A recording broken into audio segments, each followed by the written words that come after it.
Ladies and gentlemen, what's up?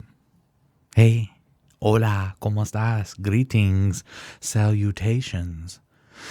Welcome to the very first episode of the year 2021. Happy New Year, everybody. I hope all your holidays were great.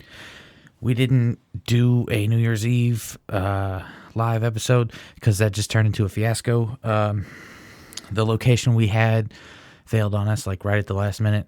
And then everybody that I messaged was like, yeah, man, I'm busy. Or like, I don't really want to get out because coronavirus, whatever. Fuck you, COVID. I'm over it. I'm so over COVID. But for real, though, all this new beginning propaganda that they're coming out with is, it's pissing me off because we're not actually doing anything different. We're still shut down. We're still kind of, not letting people go out in public without masks on and stuff like that. I'm over it, dog.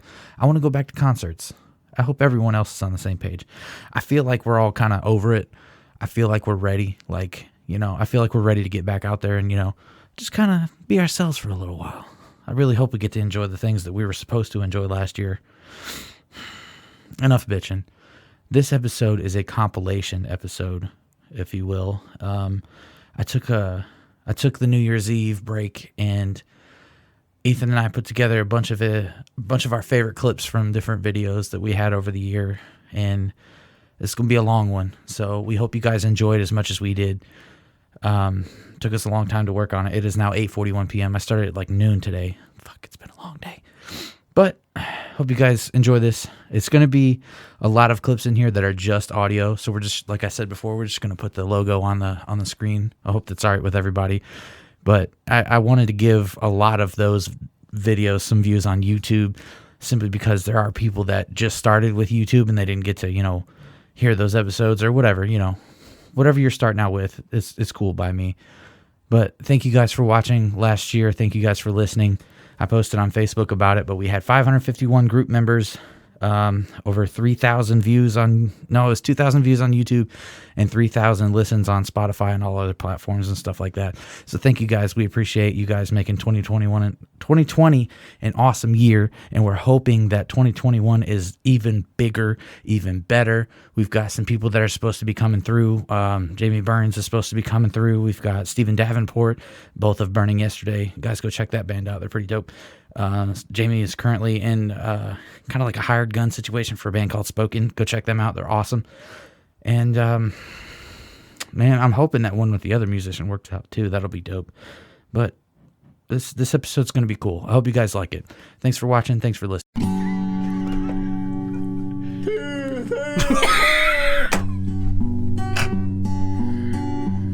So good. I'm Hank Steele, the real queer cowboy.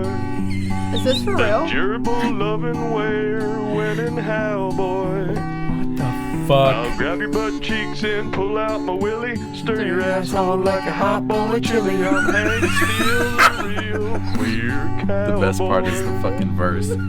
What's my hot dog without your buns? Out here on the range, we're having fun.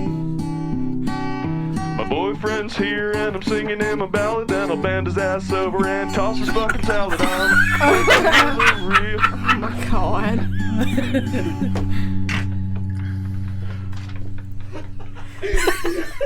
Dude, the best part. But why a bowl of chili? That's just disgusting. I'm still stuck on that. They're still fucking giggling.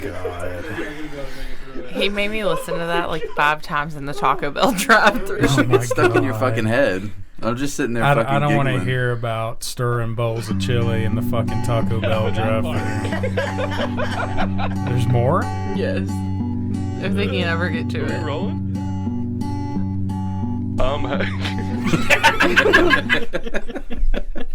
That's pretty much the end of it. He just keeps doing that over and over. It's great. Oh my god. Yeah, I've been saving that one. Like we've been in an Xbox party, and I'm like, fuck, don't sing it. It's so catchy. I'll mute my mic and sing it for a minute because I'm like saving it. I want to. You gotta save it. You gotta save it. Boy. Yeah. Wasn't it when those big It ass was. storms come through? It That's what I was. thought. Yeah. So I had this dream, okay? It was like 3 different dreams. I slept like 12 hours, right? And then the first dream, we were in, was it New Orleans? Yeah. And then it was like people were freaking out. They're like, we got to get the fuck out of here. And then Steven and Cameron show up. We're like, how the fuck did y'all get to New Orleans? And they're in this Jeep. And they're like, you need to come with us. And I was like, okay. So then I wake up, I go to the bathroom, I come back, lay down, and the dream starts back up. But this time we're in Vegas. I'm like, okay. So we're in Vegas. There's like buses like getting people out of Vegas. And then everybody's We're freaking out. going in. But still, I don't know what the fuck's going on, okay? Listen, if some crazy shit goes down when we're in New Orleans or Vegas, We're for that hauling matter, ass. I'm beating Right. your ass. Like, end of story. So My thing is, I'm instantly gonna be like, I don't know what Christianity is. Like, I'm going to a voodoo doctor. I trust no one else in this city. I called the witch doctor.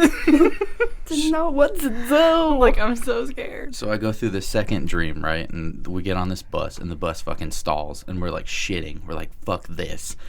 I wake up. I have a conversation with Tori. We talk about what we're going to do for the day. And then I go back to sleep, and the fucking dream happens again. But this time it's night, okay? The same shit's going down. Everybody's trying to run away and get away from whatever the fuck is going on. And so we get to this backyard, and there's like a privacy fence, but there's like a light on the other side of the privacy fence, and the light's shining through like the slats. So it's like really fucking creepy. And then one of these fucking things, this is a thrall from Destiny 2, these fucking things is standing on the other side. And then all of a sudden there's this huge flash and a loud bang, and everybody's like freaking out. And Steven's like, be silent, don't make any noise, because they can sense you. And I was like, what the fuck? And then it gets like real close to me, like where it's like right in my ear, and it goes, the 100th hour. And then I woke up. And then a bunch of storms hit 100 hours later. Yeah. Terrifying. We might need to see a priest before we go to New Orleans. Bro, I'm just saying, we need to talk to one of them witch doctors. We walk in and they go, oh no, get the fuck out of here. You do not bring darkness into my...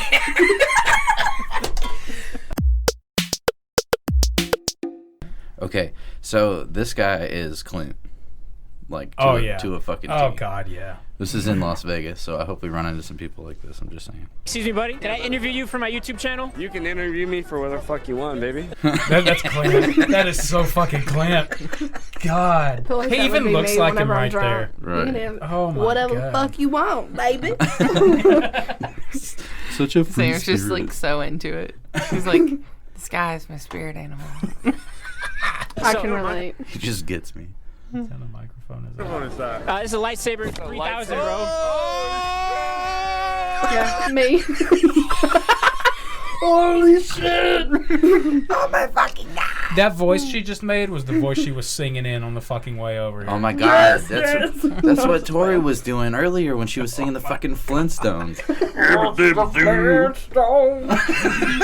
Sounds like Scott Stapp. Feel like God damn it. God damn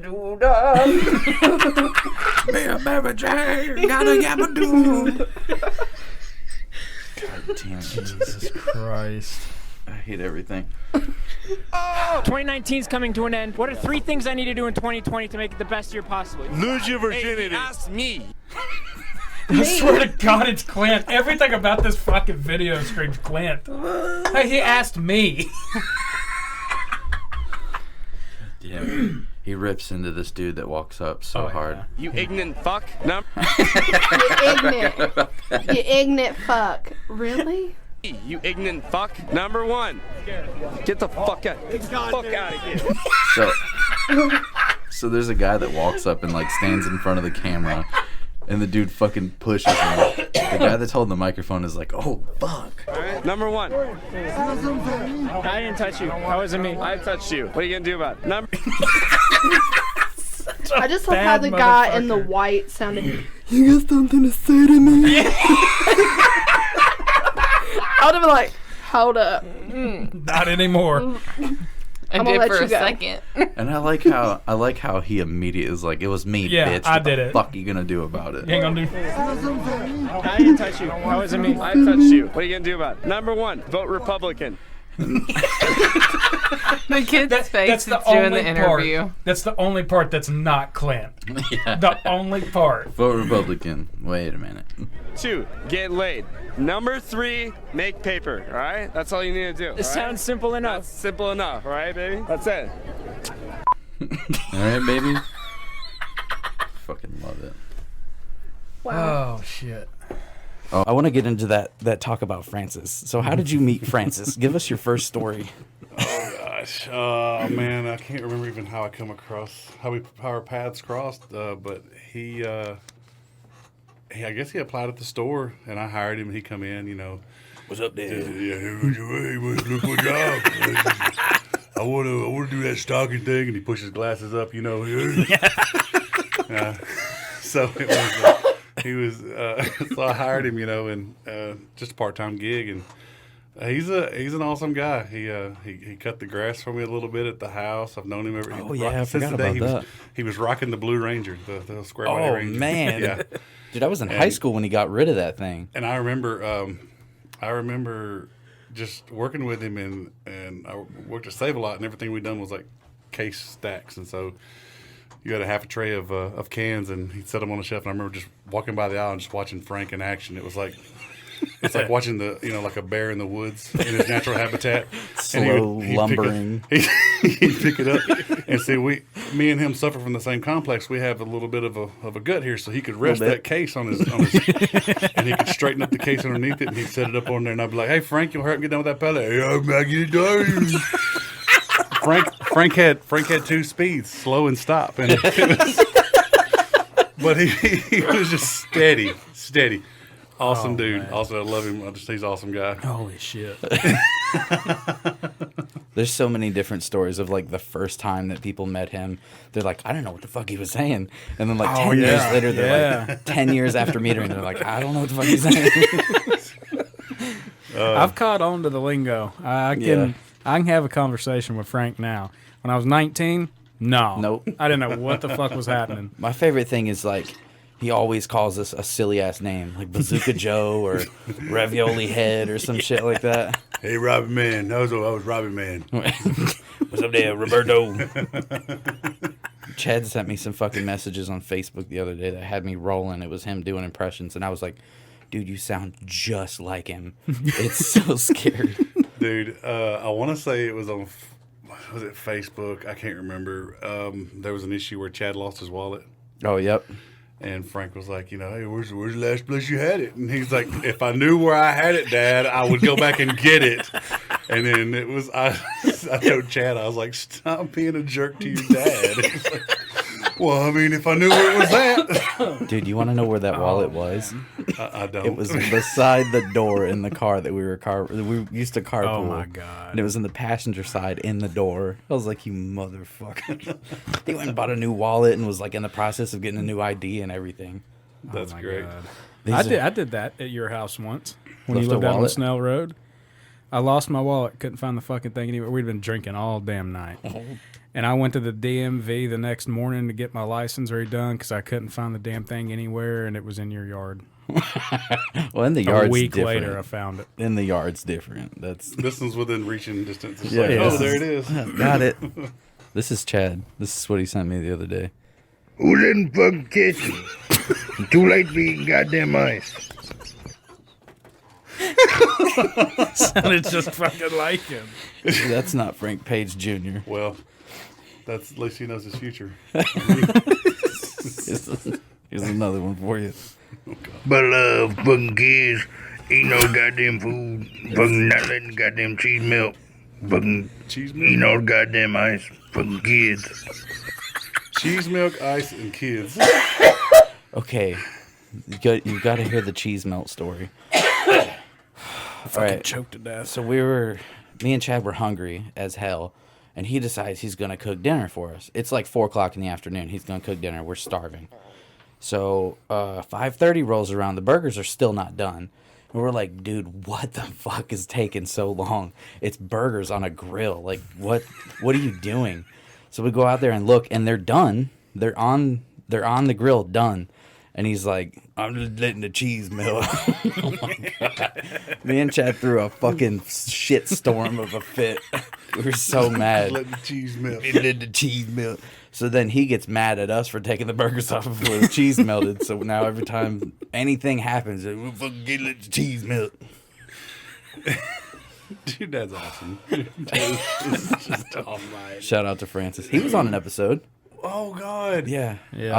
I'll send you the link so you can listen to it. It's pretty good. We laughed our asses off. Did he stay in between the perfect radio voice and they're like, hey, I can't understand what he's. I think his mic's muffled. No, it's the way he talks. You guys do some editing. On that one and fix it up. It's a good episode. He told us some stories of like when he was a teenager, like stealing from a liquor store and all kinds of crazy shit. Oh yeah. I wish I could remember. We had a lot of conversations, and I mean, he's just an entertaining person to talk to. I mean, if you have a bad day, I mean, he's very uplifting and just the words of wisdom that come out of his mouth. I mean, you could probably record it and put it on an audio clip and sell like it. A motivational tape. Exactly. You know what they say, Pumpkinhead? Just wait till the cheese melt. The cheese in the hand's worth two in the bush.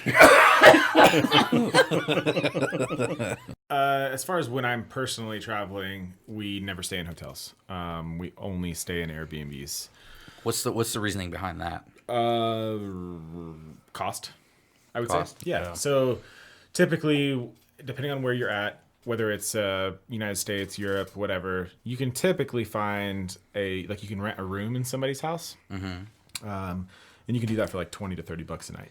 That's what happened when when me and Konjorski were in Phoenix. We ended up doing that, and it was awkward as fuck. I can't imagine. No, I Very get awkward. it. I get it for sure. So I'll never do it again. Okay, so that's interesting. Yeah. So, and then for like probably $40 to $60, on a conservative house, like you can rent an entire house per night. Depending on where you're at, of course you're going to have places that are going to be probably closer to $100 a night. Yeah. So the very first Airbnb that I ever stayed in was in San Diego. Courtney and I did like a week trip, flew into LA, drove down to San Diego, and then drove up the entire coast of California. How fucking dope. And then drove down. Very first Airbnb I stayed in was San Diego, and it was in somebody's house. Awkward as fuck. Yeah. Totally get it. Yeah. Okay. But we had already booked a whole bunch of Airbnbs in people's houses. So we had to kind of get used to it. I've stayed in Airbnbs where there was nobody there, but it was still awkward as fuck. Like the one that we stayed at in Gatlinburg where there was all that like weird propaganda posters on the walls. Yeah, that was fucking strange. It was super sketchy. And then the next morning, yeah, when the bitch kicked us out, showed up and was freaking the fuck so they out, said, that meth head showed up. They said checkout time is negotiable. Well, we didn't. There was never a negotiation. Us not knowing anything about checkout, not knowing anything about staying in an Airbnb, we were like, "Fuck it, we'll check out at 12." Well, we planned on checking out when we checked in. We planned on leaving the same time we checked in. Check-in was noon or 1 or something. Yeah. So we planned on being gone by whenever the check-in time was. Well, 10 a.m. rolls around, and I'm cooking breakfast because I was like, we're going to cook like the last hurrah big breakfast. We're going to go hit the town, then we're going to head home. Well, I'm cooking breakfast, and this woman with stanky armpits and the social justice championship belt around her waist. She had more hair under her arms than Dylan has on his face right now. I don't know. I don't know if that's a good comparison. Rough. I would think like Sasquatch had less hair than this bitch's armpits. She had maybe 2 teeth, and they had like meth tattooed on. So I remember you calling me, and you're like, "Hey, you stay in Airbnbs all the time. Help me." Like, what do you think about this? And she came in and was cussing at us. I was like, absolutely not. Like, call Airbnb right away. Yeah, well, Airbnb called me. Yeah, because this bitch told the person that we were. She wasn't the person that owned it. She just worked. Yeah, for she those was people. cleaning it. Yep. And she was very, very obviously on drugs. Like her eyes were she dilated. was volatile. Her eyes were dilated. She was fucked 5 ways from Easter. She kept calling us motherfucker. She was telling us about how we're gonna burn in hell with brimstone. No, not all that. See, if you had that as a stinger, you could have. She kept on calling us. But she called the owner and told him that we refused to leave after we had already established, okay, hang on. Let me finish Let cooking. him finish cooking, I just and put me and eggs the in a other pan. dude, yeah, me and the other dude will start packing, and we'll clean up dishes. When he gets done cooking, he'll pack his shit and we'll get out. So, Yeah. I mean, a very good, in my opinion, a very good thing. Well, she called the owner and told him that we refused to leave. So the owner automatically, without contacting me, contacted Airbnb to say, hey, this is what's going on. And someone from Airbnb called me and said, what's going on? The owner contacted me, said that you're refusing to leave. I'm just trying to find out what's going on. And I said, absolutely not. We're not refusing to leave. There was just never a checkout time. The checkout time said negotiable. So we planned on checking out when we were going, when the check-in time was. Which wasn't late. To him. Like you guys, No, not this at was all. like early that she had She showed up at up. like 9 10 o'clock in the a.m. morning. Yeah, no. Yeah, See, it was no time. like if it was past 12, I'd be like, well, guys, like, yeah, We're get the just fuck out. we're just trying to explain ourselves, and all she comes in with is Right, yeah. So, yeah. So I explained it to the Airbnb rep, and she looked up the listing for it, and she said, well, yeah, it doesn't have a checkout time listed. Yeah. So she said, all right, well, y'all go ahead, let dude finish cooking breakfast, and she agreed with our plan. for sure. So she called the owner, let them know. Well, then the owner called me and said, hey, I'm so sorry. She was real cool about it. She was super cool about it. And the review that she gave on us was awesome. There was nothing in there about how we were shitty or anything. She was real cool with us about it. So she says to me, I'm going to call Meth Head Magoogly and have her come in and start cleaning while you guys are there cooking and everything. And just let her do her thing. Dylan finish cooking, and, y'all clean up and pack up and whatnot, and y'all can head out when y'all are done. Yeah. So, okay, yeah, that's great. That's fine. So I went back upstairs and unlocked the door so Meth Head could come in. And the whole time she she's comes in there. in, She's like, she's bitching and griping and, doing that shit. And she said she made some off-color fucking comment to Dylan about cooking breakfast is not packing clothes or some Yeah, shit. she and said- I fucking lost it from the bedroom. I'm glad She I wasn't said- there because I would have just walked I straight up went to her and told her to leave. fucking crazy. she came up to me and she said, are you guys packing up? And I was like, yeah, they're packing up. I'm finishing this breakfast and then we're going to leave. She's like, that's not hurrying up. And then she saw that I was cooking and she was like, One of them hot dogs.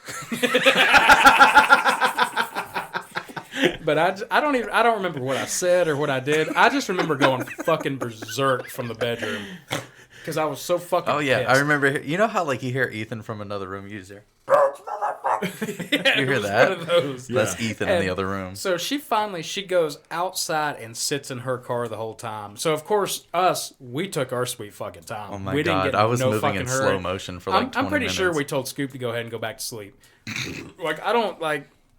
We did not get in any hurry. Yeah, there's definitely a give and a take on that, right? Like, if you guys had been overstaying your welcome past it, then, like, you guys are the assholes. But on Yeah. the same hand, it's like, I understand that she had miscommunication, but that's not your problem. Right. It's not And- her place to come and in she there and talk shouldn't to have us. even, Exactly, like, dude, exactly. I think I had even told you, like, go on there and request, like, a full fucking refund. Because at that point, now she's ruining you as a stay. Yeah. She's Yeah. in there, like, heckling you to hurry up, and get out when you're fully within your rights to stay there.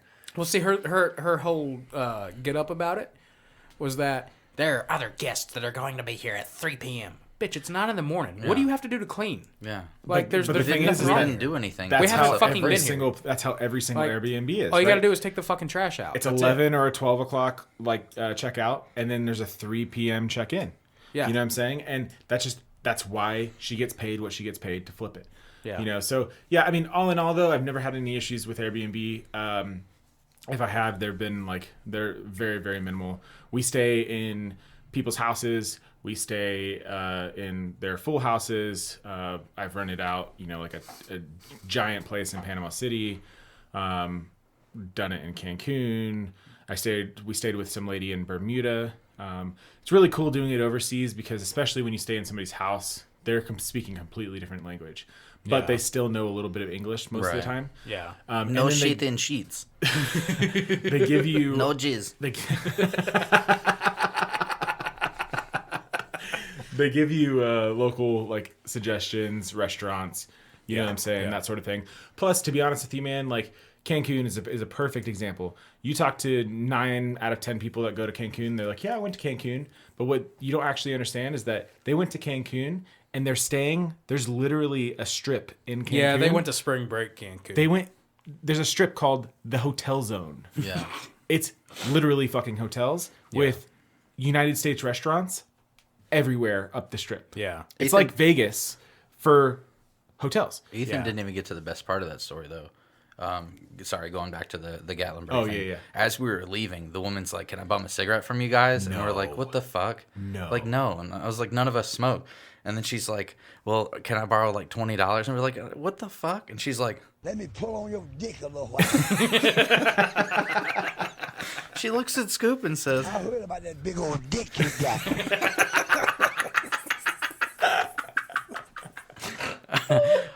so you're talking about the Hotel Zone. When I went to, I'd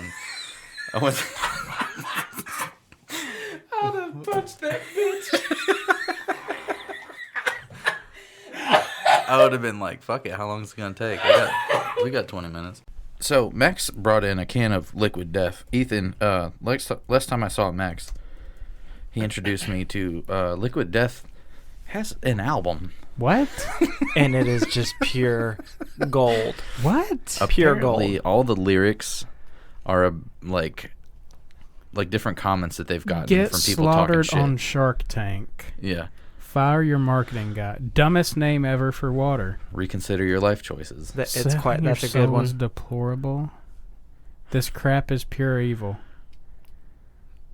Huh? The firing your marketing guys. That's a pretty good one. I'm not gonna play the whole song. I'm gonna play a little bit of Liquid Death is canned water. Mountain water. Is that all it is water? Yeah. It's canned mountain water. And apparently it's gotten a lot of hate. So they fucking, you want to talk about fire your marketing guy? They came back with some heat. This shit is fucking dope. Listen to this. They sell this. Holy shit. God damn. Right. How to fucking get down 101.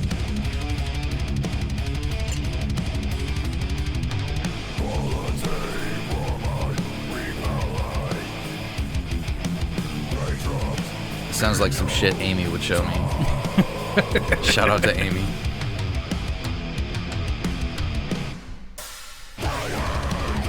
Good God. Damn. I had that thing on pre-order. I might have to start fucking with Liquid Death. Right. And they finally got a distribution deal with Whole Foods. No shit. Yeah, so you can finally get it in Whole Foods. Fuck yeah, dude. The only way to get it was either through their Amazon account or buy it through their website directly. Wow. So why does this company catch heat? Look at it. I mean, what? So it's the skull. It's the murder your thirst, and they 100% absolutely. I swear. That's the to problem? You, like Yeah. it's just the most metal, like metal as in it's just the most brutal, marketedly advertised water. It's a can of fucking water, and they put a fucking skull that looks like it's melting on Hold it. on, hang What on they're a doing minute. is they're Hang on. reinventing the wheel here. Listen to this shit. Our proprietary thirst murdering process begins with Liquid Death forming a rope of veins that will wrap around your thirst's head and strangle it. Once Liquid Death reaches your thirst's brain, all of your thirst's memories will be replaced with repeating loops of its own head imploding, which is exactly what happens next by it causing your thirst's head to implode and its brain to squirt out of its ears. It's pretty fucking metals. Once your thirst has been murdered, the soul of your thirst will begin to escape and float towards the ceiling. At this point, drink a second sip of Liquid Death to rip its soul back down and force it to begin gluing its own body parts together so that it can crawl back inside you and eventually grow into a fully formed thirst once again. Hashtag death to plastic.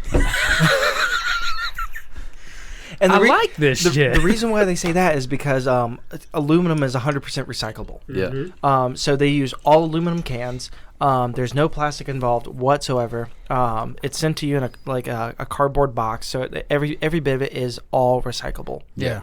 And that's kind of like the water is it truly does just taste like everyday mountain water. Yeah.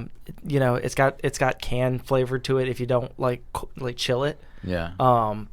But it hands down, like it's just really cool water.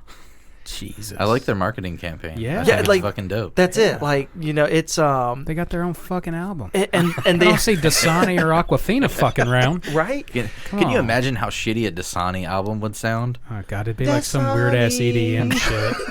It'd be like folk EDM or some shit. Stop. Right. It would be trash.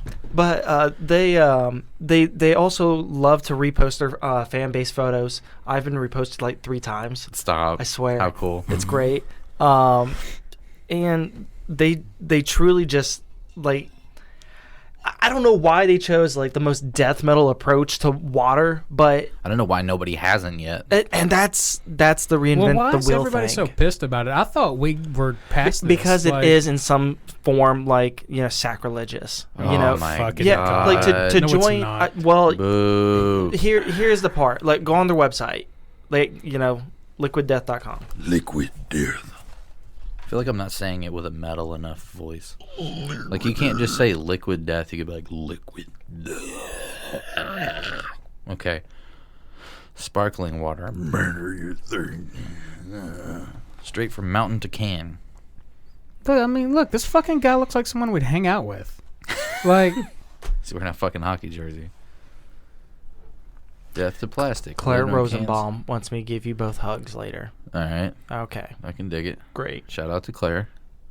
She's getting married like 2 weeks before me. I'll be with that. Look, you can fucking buy a vinyl. oh, I'm doing that shit, Like, I don't even care anything about. Oh, I want the hat. right? I don't even care anything about the water. Like, Look at the fucking background. The Oh, picture that's in the why. background. that's why everybody hates it. So if you go to their country club, that's where you sell your soul. Stop. Swear. Come again? So Yeah. so Click on deadly. Country Club. So deadly it killed the cancer in my liver. And also me as well. Hell isn't so bad. We have Wi-Fi down here. Sell your soul to join the Liquid Death Country Club. 1 free VIP 12-pack added to your first order. Okay, so there's start selling my soul.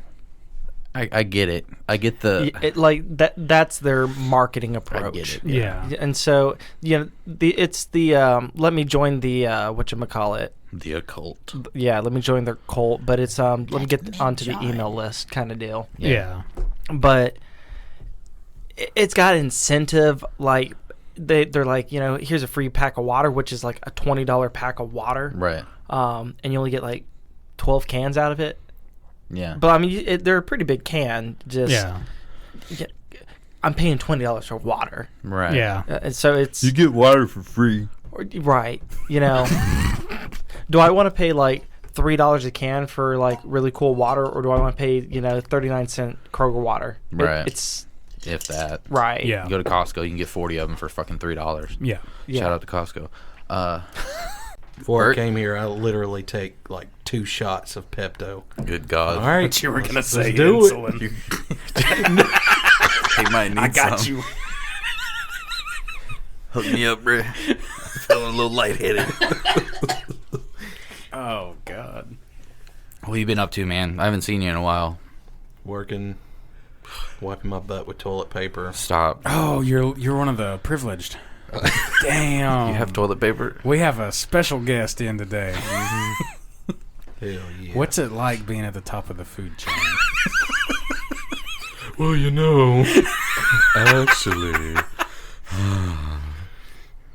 Man. So toilet paper. How do y'all wipe your butt? Oh, we've already had this discussion. I'm a crumpler. A crumpler? Nah, I'm a folder. Yeah. Folder. Gotta fold I'm a it. wrapper. Like, I Gotta- wrap it around my hand one time, and I'll I'm do good it. to go. I'll do it No. like that, and sometimes I'll just pull some off, fold it together a couple times. This dude's doing origami. That's right. That's right. I'm making paper airplane shit paper. Can we pretend that toilet paper in the bathroom is like origami?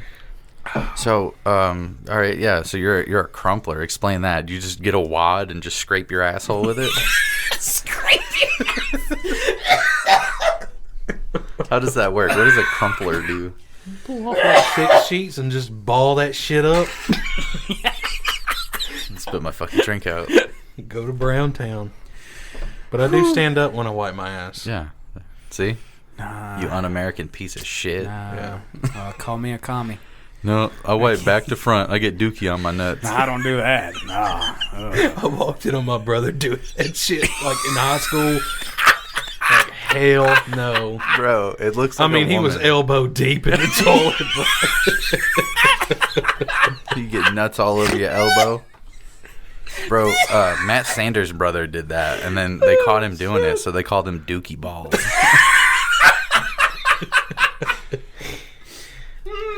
Fucking Steven Sanders. That's a bad motherfucker. He's a state trooper.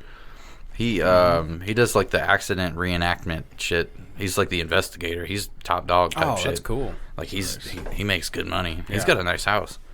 That dude's fucking cool as shit. And like I keep having a burp, but it's like I don't know what the fuck is stuck in my throat. It won't come out. But like come. There it is. Yeah. I just broke the fucking mic. Damn. Goddamn young blood. We haven't had a good goddamn young blood. That should be the intro to your little Timmy Joe's topics. Goddamn young blood. We'll record like some doom, like some 8-string heavy ass guitar shit. Yeah, let's do it. And then we'll have like a goddamn young blood. What That'll be the intro to your shit. We'll do the long one that I used to do. Yeah. And have it building up over the heavy shit, and then just silent and. And then as there's silence, it'd be like, damn, young blood. Yeah. So we announced, we did like a little short episode before you came over and just did our little announcements type shit. He's like, what the fuck are y'all talking about? So we're going to do this thing that we're calling Timmy Joe's Topics, where he just kind of does a rant about some stupid shit. The one he did was about people pissing on toilet seats and shit. Oh. Nice. Yeah, we're changing up the structure a little bit. When we have guests, it'll be different. We'll just fucking talk shit because, for the most part, the people that we're gonna have on here, we already know. Yeah. Like you, we've known you since what, 2009, 2010. Kindergarten. We've known your ass forever. Nice. I like the rant thing. Woo. Yuck. I feel left out. I got nothing in me. I got some club soda. I got some club soda. It might make your stomach feel better. You'll have a couple Pepto ready. just knocks it out. Numbed my insides. If you need to take a shit, we've got a long cable. We're just running into the bathroom. Stop.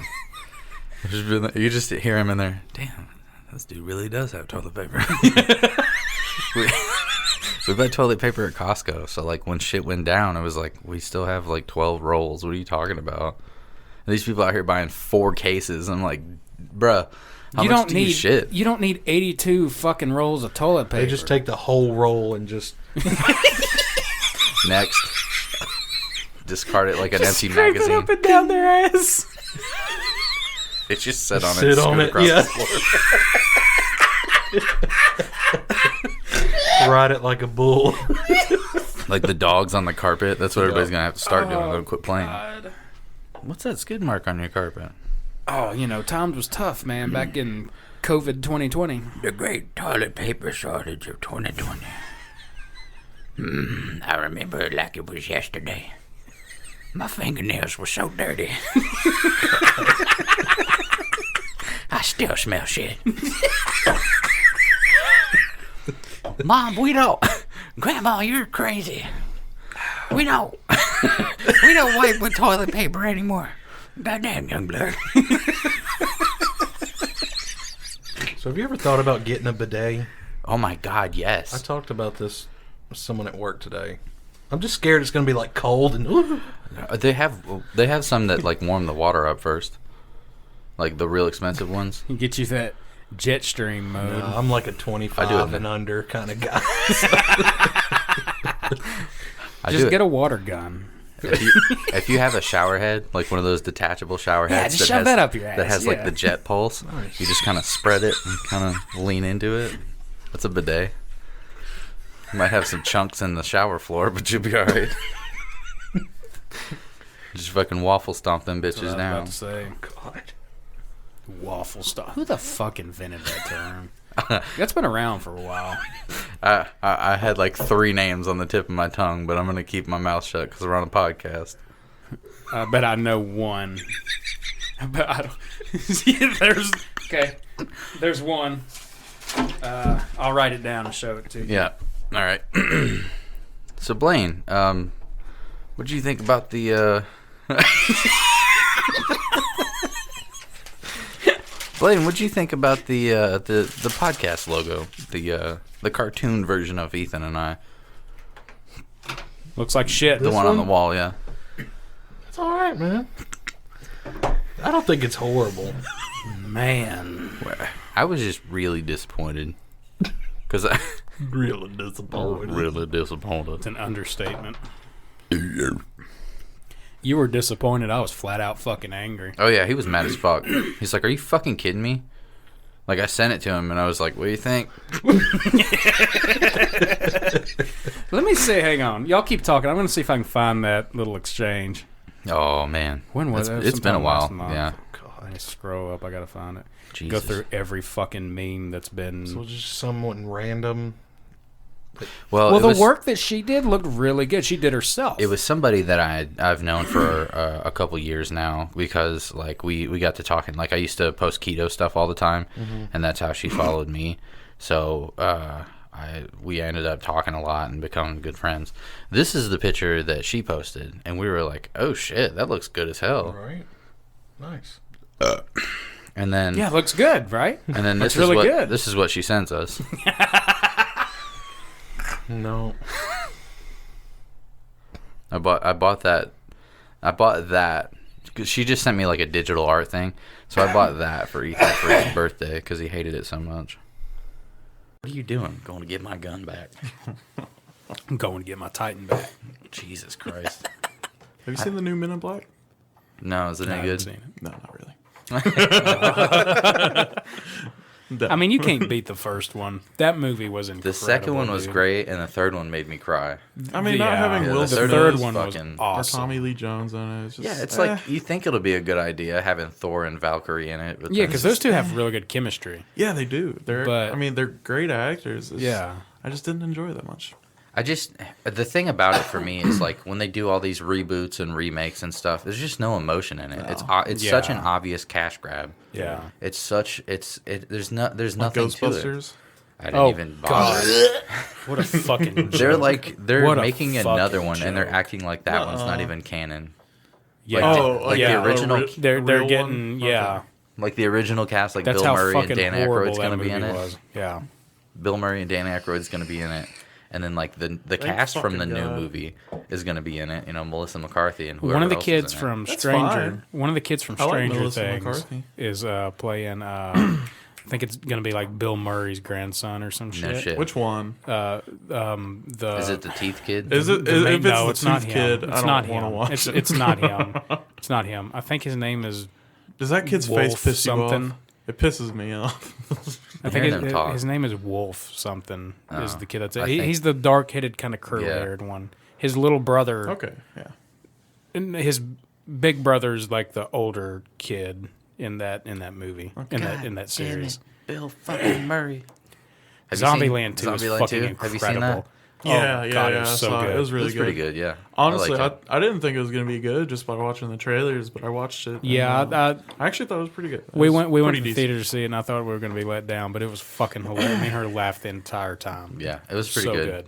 Tori's like, I'm not a fan of zombie movies. I'm like, yeah, but it's fucking Woody Harrelson. How do you not like zombie movies? That's my favorite genre in the horror Have you ever seen universe. Have you ever seen Natural Born Killers? It's an old, like I think it's an 80s or a 90s movie. What's It's it about? Maybe. Woody Harrelson and I think Yeah, I've seen it. I don't know what Yeah, I the know what you're girl's talking name about. in the It movie was on Netflix. Dude, that movie is fucking insane. I haven't seen that It's movie. really good. But my favorite fucking role, one of my favorite fucking roles of Woody Harrelson. What movie was is he that was from? In, 'Cause he was in that you fucking quote that movie shit with all the Justin time. Timberlake and Mila Kunis. Friends with Benefits. Friends with Benefits. And there's this part where he plays a gay guy. Gay, yeah, he's gay and he's a sports writer Woody or a Harrelson? sports editor maybe for some shit for a newspaper or a magazine. And him and Justin Timberlake's character end up being friends. Justin Timberlake's character moves to this place and starts working there, and the two of them become pretty decent friends. And when he first meets Justin Timberlake's character, he walks up to him and he says, "Hey, whatever your name is, I'm such and such and such. Listen, I'd love to take you out sometime, troll for cock." And Justin Timberlake's character goes, "What?" He said, "Yeah, love to take you out, look for some cock one night," or some shit like that. And he's like, "Oh, I thought you were gay. I'm sorry. I thought because of the material you wrote. I'm so sorry." And he'd always do this shit where he'd go, "Okay."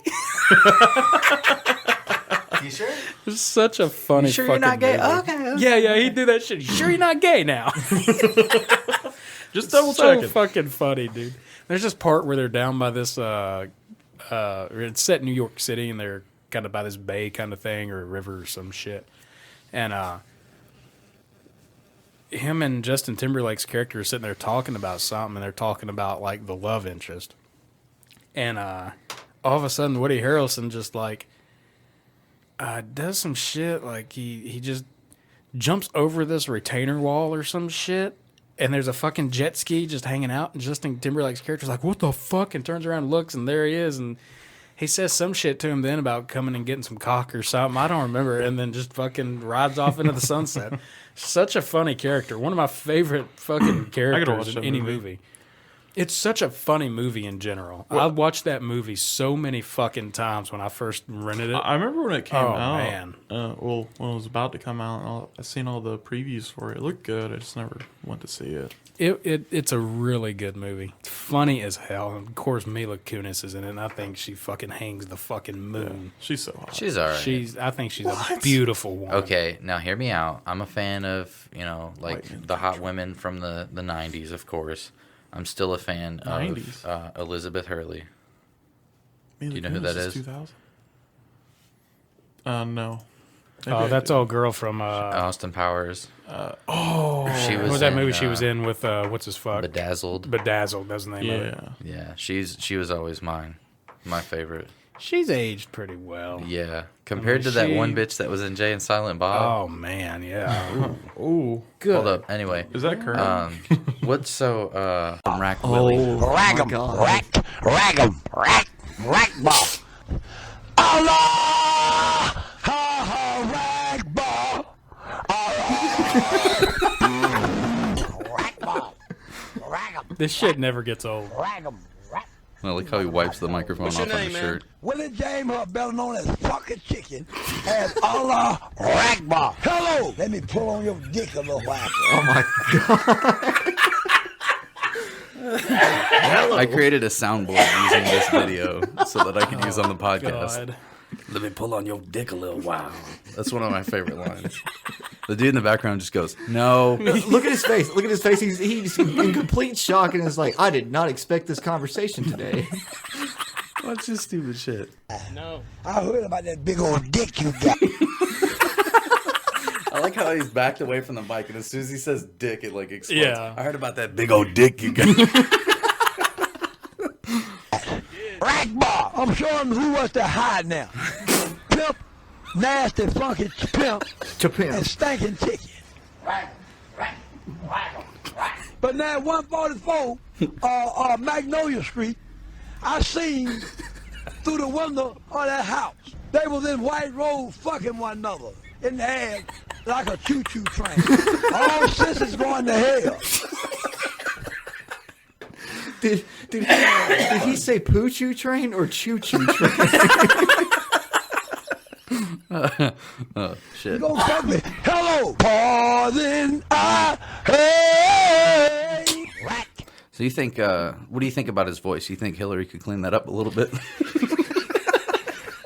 I think there's a lot more cleanliness that needs to be done here before his voice. So you think that, okay, all right, I got you. He needs to clean up some other things before we worry about voice lessons. But, yeah, everyone's fixable. Yeah, I think he's got a good range. Everyone can improve on things.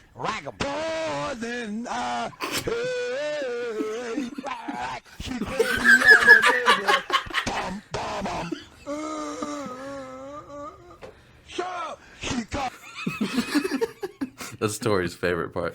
Shut up. So stupid. Oh my goodness. Speaking of oh God, the voice lessons. This is a friend of mine. Do you know Cameron Evans? Oh, of course he is. Of course I do. Dude, we played Guitar Hero. I think it was Warriors of Rock. And it was like one of the first Guitar Heroes that you could have singing. Yeah. So there's two of us on guitar, one of us was playing drums, and Cameron was singing. He goes, "Oh, dude, I love Psychosocial." So he starts off really strong. Yeah. And then we're like, "Damn, okay, get it, Camtron. We didn't even know he could, do this type of shit." And then it falls off immediately. So we shared this video with him. Oh my gosh. Look at him bebopping. Oh, he's getting into it, man. There's something about like dudes with this size and shape always do videos that are like right in their face. Like the camera's right there. I love this shit. Look at his eyes. Oh, now we're really getting into it. Oh, yeah. Now that riff's broken, he's ready. He felt it. Oh, man. Got to take it to another level to get here. You ready? I did my job, and no one knows. Don't this it doesn't stop. The soul is not so vibrant. The reckoning. Right, so, coming from a musician standpoint, what are your pointers for this guy? What Well, do you think? I can already say I'm not an expert at this, but as a vocally trained person, let's get a little anatomical with this. His vocal cords are not having that raspy feel to it, so of course, and Ethan, you know more about this than I do. That he's definitely got to put some more support into that for sure. You want to know my personal take? Oh, please, yes, weigh in. I give this motherfucker 9 out of 10 stars. Oh my He jeez, killed it. Okay, American Idol. Do it. I mean, just those eyes alone just capture you. I think pull it Simon home. Cowell would let him go to Hollywood. Is all I'm thinking. Let's go to the more music. This one's called "Rapping for Jesus." No, not this. And this is man. Okay.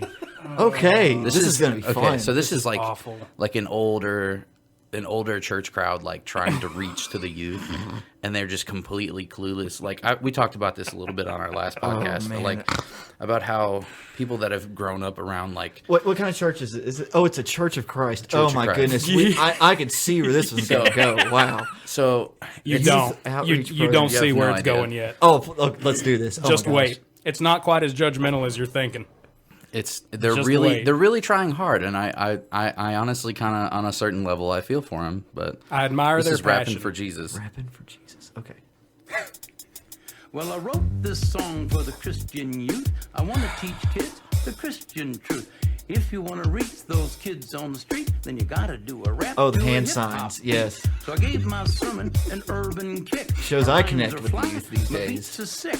My crew Here it is comes. big and it keeps getting bigger. That's because Jesus Christ is my nigga. Oh, that's yes. Okay. Yes. We've made connection. Touchdown, people. What do you think? You think he's reaching out to the youth in the appropriate way? Well, he's reaching out to some people in the most inappropriate way. I think he's doing just fine. The best part is when his wife gets in on it. We got a mixer going. Oh, it's a full song. He's a life changer, miracle arranger, born to the I'm gonna skip ahead a little bit. Go for it. The rhyme without further ado. Who's this guy trying to peek in over here still? Oh, Jesus Christ is my nigga. He's the son of the original G. And he was sent to earth to elucidate the way that we should be. What? Like if another MC says you're a freak, you're a lame butt rapper and your rhymes are weak. I don't get mad and I don't critique. I forgive him and turn the other cheek. That booty shot, though. I don't cuss. And my pants don't sag. Beyonce I do who? exude a little Christian Nicki swag. Minaj I'm who? proud to be an American. Here it is. Jesus Christ is a nigga. Bring it home. Let his light shine through ya. Let his love pop a cap on your butt and say hallelujah. I want to know who convinced these guys this is a good idea. back it up about 4 seconds. I gotta hear that last one. Shine through ya. Let his love pop a cap in your butt and say hallelujah. That needs to be on the soundboard. Let his love. Hallelujah. Let's get this straight. Let his love pop a cap in your butt and say hallelujah. Abso-fucking-lutely. All right. That's wow. No, you were absolutely right. That threw me for a wow curveball. Save that video for another time. Okay. Oh, by the way, I have watched that. It was a hoax. Like, it wasn't real. Somebody dubbed over it. So they're not actually saying that. But okay. I've never seen the original, but somebody dubbed over that and then put it out. Which is hilarious as fuck that somebody would do that, because these poor old folks are just trying to reach out to the kids. Oh, they're trashed now. They're... there was one time Cameron got really in on when we were scaring Chad. Oh my God. Tell him about that shit. Who's Chad? Do I know Chad? Dylan's it's my brother. Okay, It's I don't my know Chad. It's my little brother. Okay, so there's one night, we used to live on Snell Road. You know where Snell Road is? Yeah, of course. Over by the airport. We used to live on Snell Road, and we had this, so it's a double wide trailer, and there's a carport attached to it. Well, Ethan shows up, and he's like, dude, did you guys see that shit outside? And we were like, what are you talking about? He's like, dude, there's something weird going on outside. Because I called him before he showed up, and I was like, hey, man, when you get here, fuck with Chad. He's like, okay, cool. So, Got no it. questions asked. Got it, guys. Did you guys see that shit when you came in? I was like, no, what are you talking about? Well, Scoop was outside. Scoop showed up with Ethan. So Scoop was outside, like, beating on the walls and the windows and shit, like, making noises. And we're like, what the fuck was that? So we acted like Scoop showed up separately. Well, then Scoop comes in after fucking with the outside of the house, and Chad's freaking out. We turned all the lights off because I'm like, you can see outside better in the dark. And this is me just bullshitting. Yeah. I was like, if we turn all the lights off, they won't be able to see in, but we can see out, and we can see if we can find this motherfucker and call the police or whatever. So he's out there making noises, and he comes inside, and he's got like a busted lip. And like, No. It was Cameron that was outside. Just standing there. Cameron Stoddard? Yeah, like a fucking alien. Just Remember that standing shit? there? He had his hood up and just fucking standing there about 30, 40 yards out of the window. Oh, so it's like you standing can't there. see clearly, but you know that there's like definitely Yeah, well, it's something full there. fucking moon. Full so moon, you so you just can see see this outside. dark Oh, figure man. standing there. And the thing about Scoop coming in with the bloody nose was we're fucking with Chad hard. And me and Scoop were like, we're going to go get this motherfucker. We're going outside. Yeah. Oh, hoorah and shit. So we go outside and shut the door, and we're laughing. Yeah. And we're running around the house. Say yeah!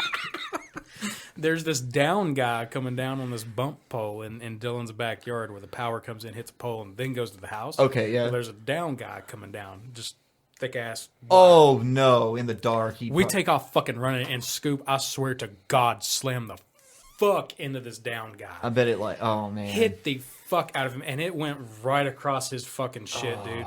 Cut his shit up. So it face looked like was bleeding. It looked like a bear fucked had like up. slashed him, right? Yeah. Yeah. And he's on the fucking ground, and I'm like, oh my God, we fucking killed him. Yeah. And I'm like, are you good? He said, yeah, it fucking hurts. I said, we can use this.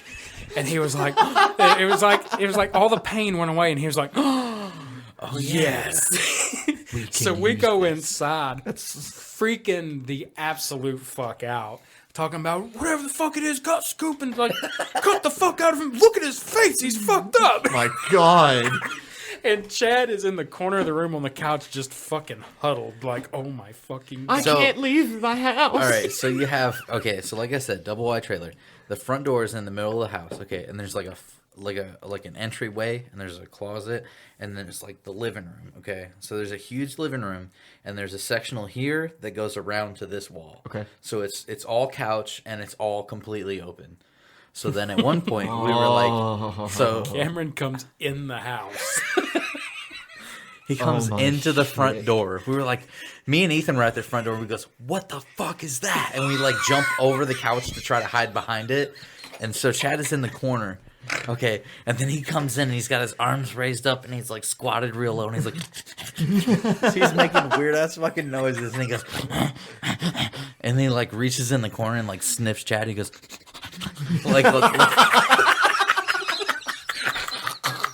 Oh my god. Oh my god, bro, we were laughing so hard, but Chad was like terrified. He 'cause was had no idea. mortified. Had no fucking idea. Oh hell, man! If something came up and started sniffing me, I'd probably freak out too.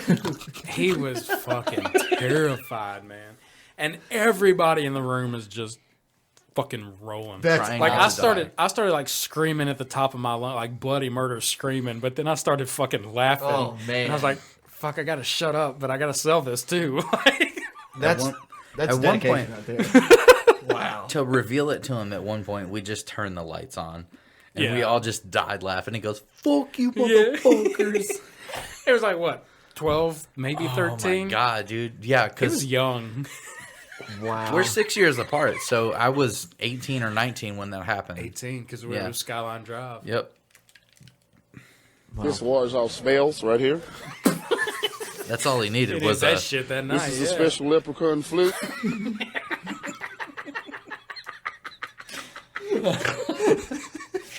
All right, so going back to what you do. All right, so let's Yeah. let's We talk are more about. way off I keep topic. doing this shit. But now 144 Magnolia Street. I cannot get my damn R out of the way. I tried to move. We got this guy we work with, a big old ugly son of a bitch. We call him Shrek. Yeah, what's up with the nicknames? Where does that come from? How do you guys get nicknames? It just happens. I mean, Everybody you work with has a nickname. just about. I mean, it's a lot easier to remember their nicknames than it is their real names, really. John? No, that's Shrek. No, something will happen. Like, my nickname is Shadow. And how I got my nickname was, we was working on a job one time, and my boss says, "You stick with Colonel," which is the guy I was working with. Immediately, I thought of Colonel Sanders. This dude's like 6'7", and you know, he said, "Stick with Colonel. He's a rigging guru. He'll teach you some about rigging, you know." Yeah. So we're walking back over to go back to work, and he had all these women in different cities he worked at. He called us concubines. So he was dialing one up for the night when he got off work. Well, he stopped, and I ran into him. He's like, "God damn, boy, you like a fucking shadow." And my boss heard that shit, and it stuck. And they still call it to me today. That's fucking funny. But I mean, it don't matter. You can't pick your own name. Yeah. Yeah, it's got to be given to you. Yeah, it's Yeah, gotta like be my given to you. nickname in high school was always Sasquatch. He was a big hairy motherfucker. And usually some of them people don't like the name, and they'll try to avoid it. Like this one dude, we called him Weasel. He's like, "I ain't no fucking weasel. I ain't no damn rat," you know. But he don't like to be called Weasel. But there's some bad ones out there. Hell, this dude I know, they call him Brain Dead. There's a bunch of them out What's there. this guy's name? How bad do you have to suck to be called Brain Dead? What's this guy's name? Oh, that's Dickhead. Yeah. One of my favorites, my boss that gave him my nickname, his name was Big Silly. And he Big had, Silly. And some people got nicknames, and they got like a picture that'll go with their name. Some people write, God. chalk on the thing. Yeah. And Big Silly's was a cat walking away from him, and all you could see was his tail up in the air and his asshole. And now, if you ever seen that on the job site, you know that was Big Silly. Y'all leave my boy Batwing alone. Batwing. Cat butt. Jesus Christ. I'm still hung up on Brain Dead. Yeah. How did Bones get his nickname? He's got a dude named Bones. I'm not sure. Same on thing that like one. Stubbs. Yeah. Right, yeah. Yeah, we got one named Flea, and He must have got on somebody's nerves to be called Flea. Right. I don't know, dude. Brain Dead? Brain Dead's pretty I fucked mean, up. you gotta fucking be rough to get called Brain Some Dead. of them motherfuckers got one we dude work named with. Crash. Oh, God. Let's see, Stump. That's. Is he missing a hand? There's a No, stop. his daddy was a Boilermaker, and Yeah. his nickname was Tree. Oh, no So- shit. so he's- That's funny. That's funny. That's Acorn. good. Would you say See, acorn? a lot of them, like if they're like second generation, Yeah. whatever their dad's nickname was, they'll follow. Like, okay, one of yeah. my friends, his dad was what was it, Round Man, Round Man, and his son, you know, he was a big dude. He was like real big. Well, his son ain't real big as far as being round, and they call him Half Round. What the fuck?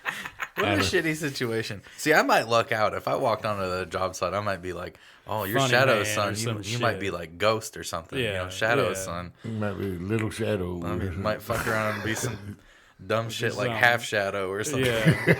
Like, I would be more pissed off about half round than fucking brain Half dead, round. because you didn't even fucking stop to think of a nickname for me. You just I gave don't, me. I don't know, man. Brain Dad's fucking rough. I gotta meet this guy. What did you do?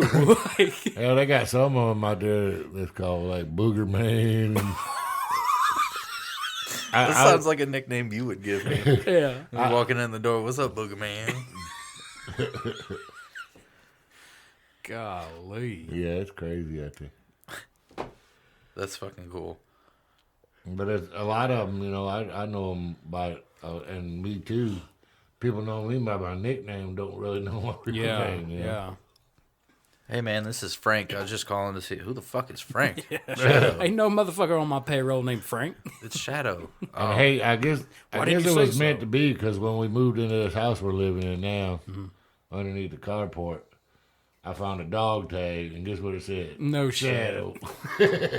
That's cool as fuck. Which is on my damn key ring where they stole my freaking truck. Oh man. Yeah. I had Tell forgotten that about story. that. Yeah, what's there to tell about it? Let's. So I'll start with when they called me, or mom messaged me, and she's like, "Are you and Chad fucking with your dad?"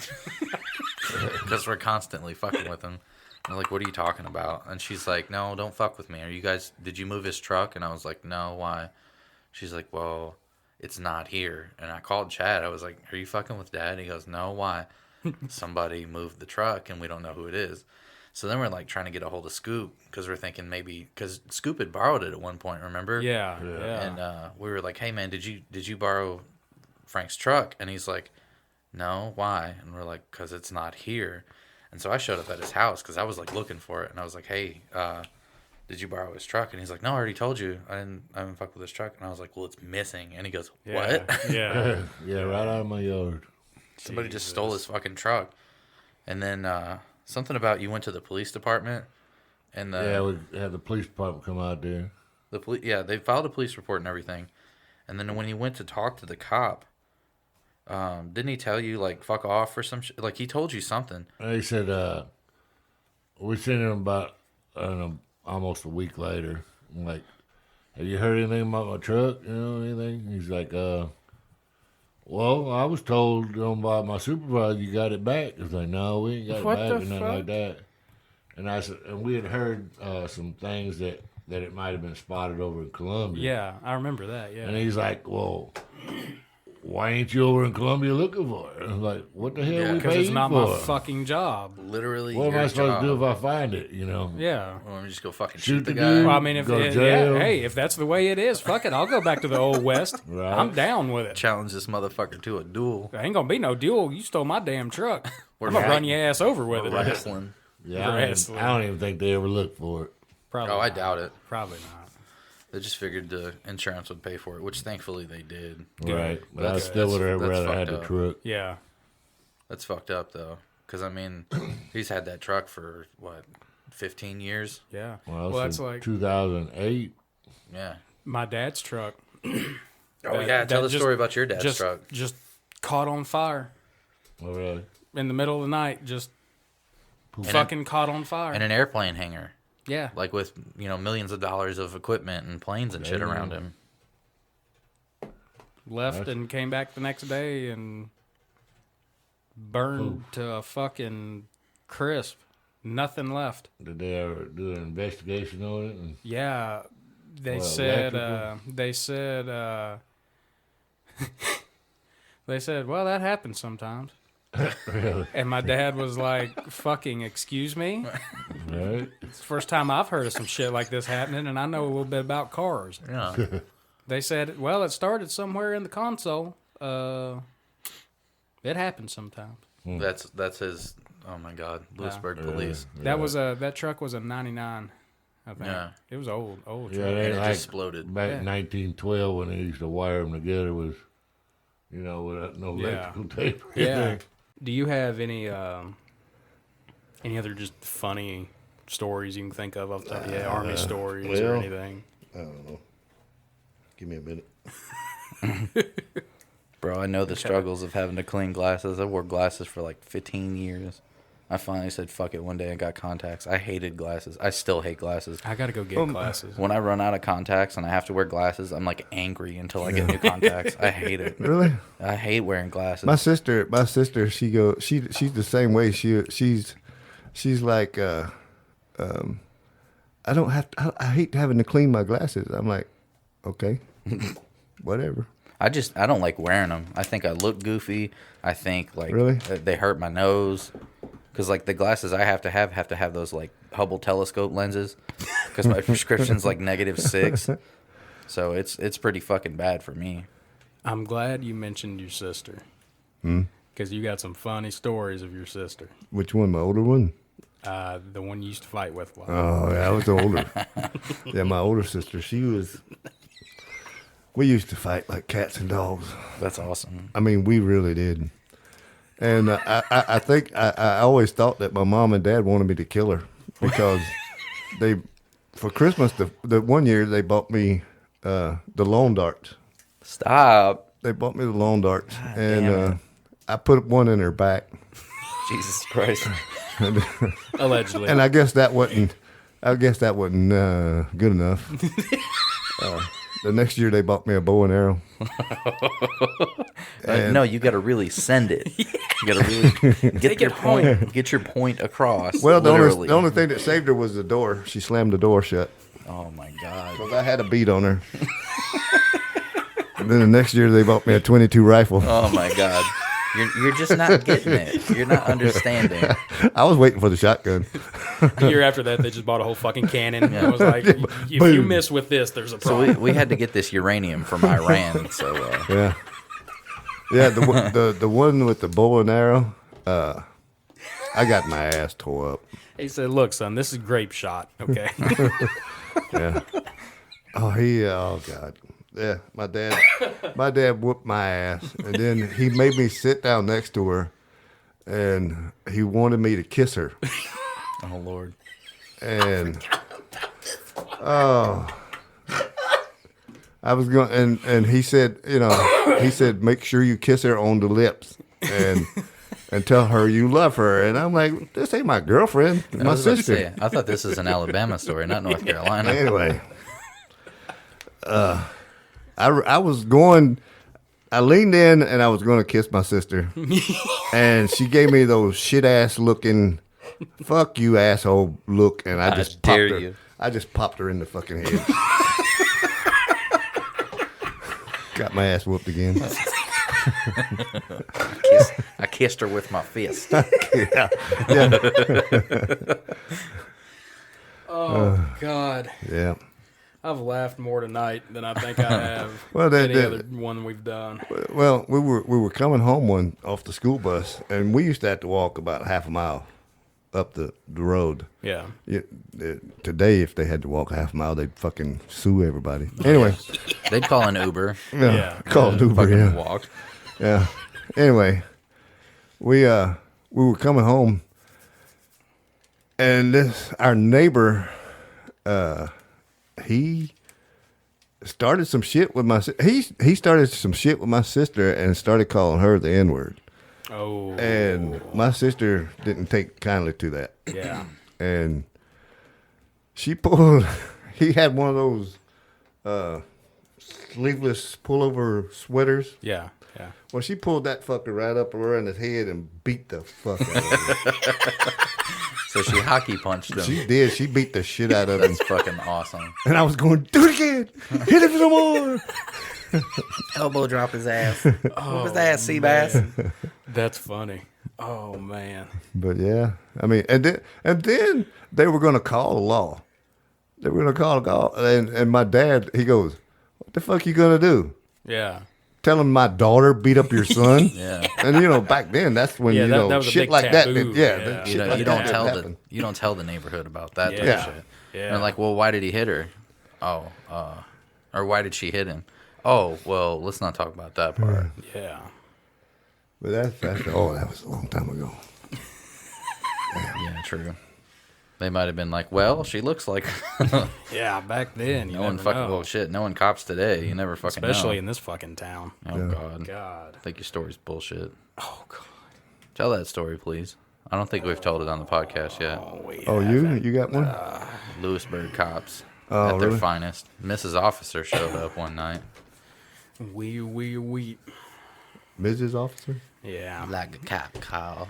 My ex-girlfriend, girl I dated in high school and a couple years after high school, she used to live right down here in Mooresville.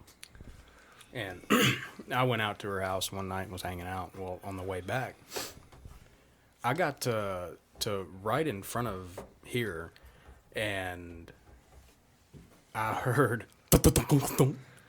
and I was like, what the fuck was that? So I pulled over, and I'm looking all around the car. I don't see anything wrong. I look behind it, I look up underneath it, nothing's hanging.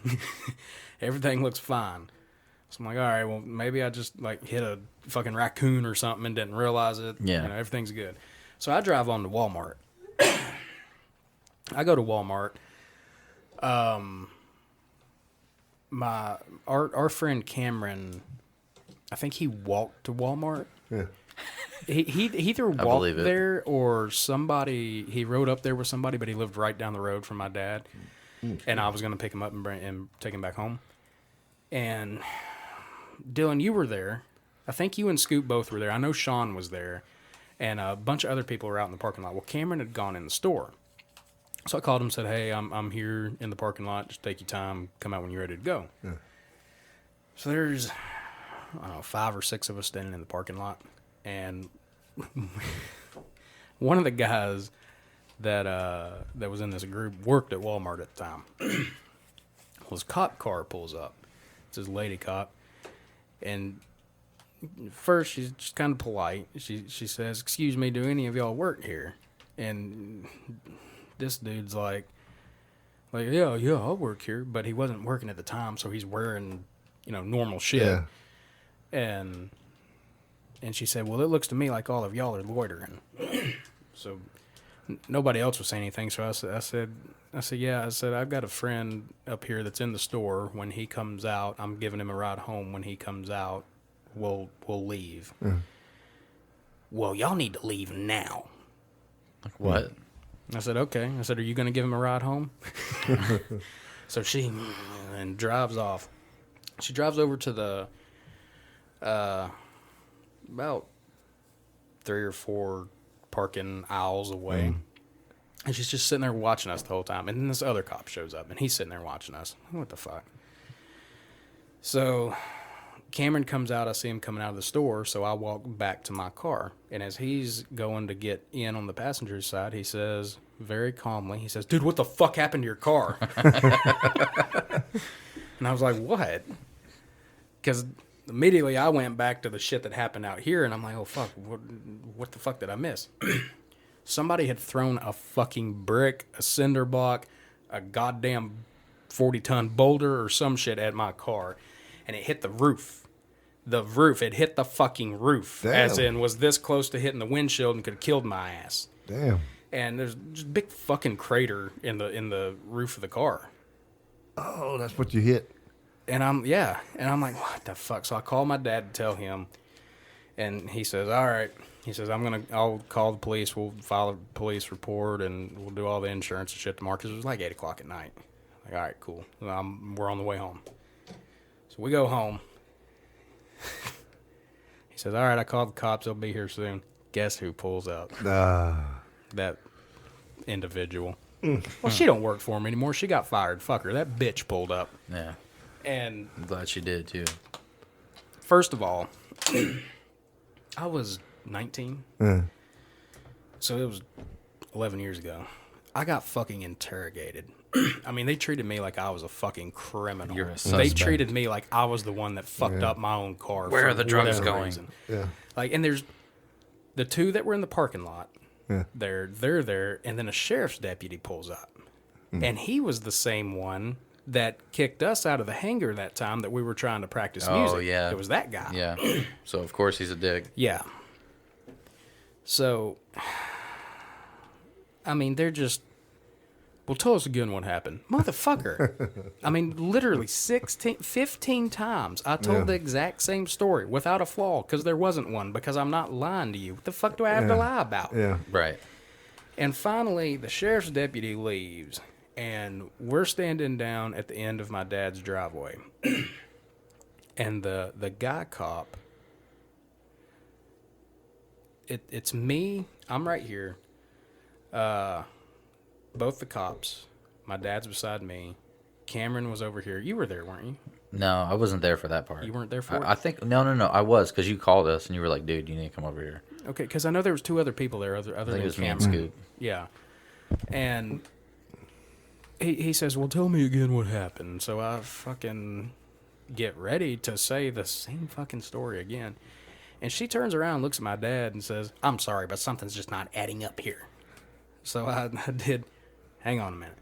And I looked at her and I said, are you accusing me of lying about this? And she said, well, quite frankly, I think your story's bullshit.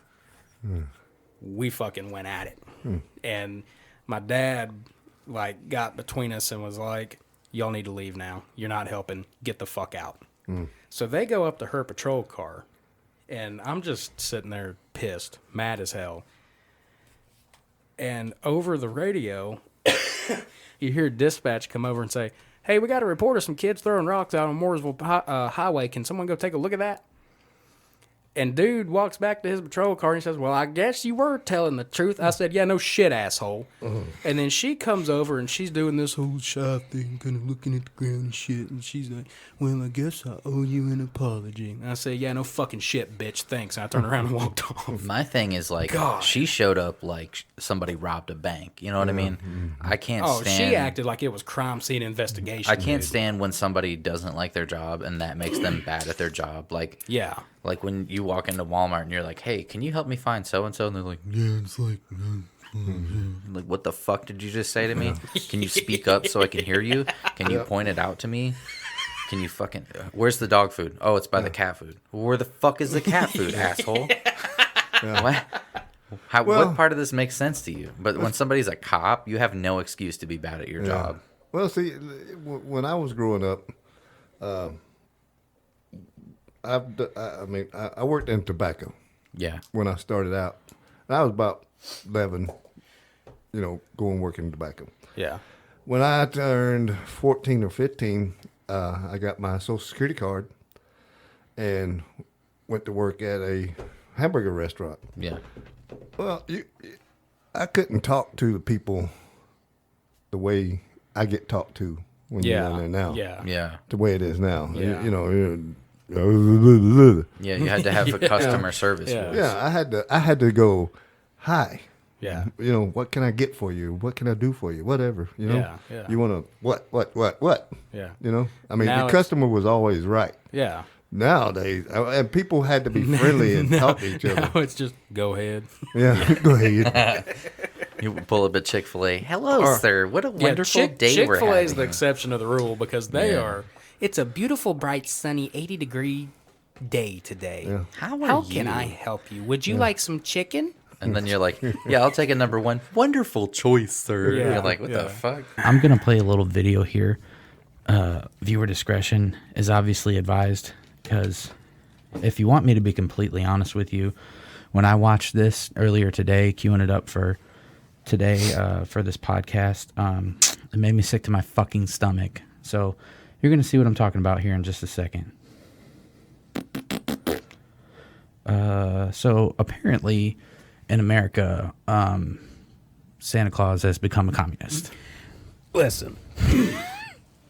Now, I didn't watch that. I didn't know there was a video. Yeah. I just saw a headline for it earlier today. I was scrolling through some shit, and I saw the headline for it, and I thought, that's pretty fucked up. But I kept on scrolling. Then you showed me that video. Mm-hmm. Look, I don't give a, if you're a mall Santa, I don't give a fuck if a kid comes up asking for the double-ended Astro Glide Jackhammer edition with fucking refillable lube spout. I don't give a fuck. Just tell the fucking kid, I'll see what I can do. Well, hang on. Don't get ahead of yourself. Let me play the video for everybody so they can see what the fuck we're talking about. In case you haven't seen, this is Communist Santa Claus. What do you want for Christmas?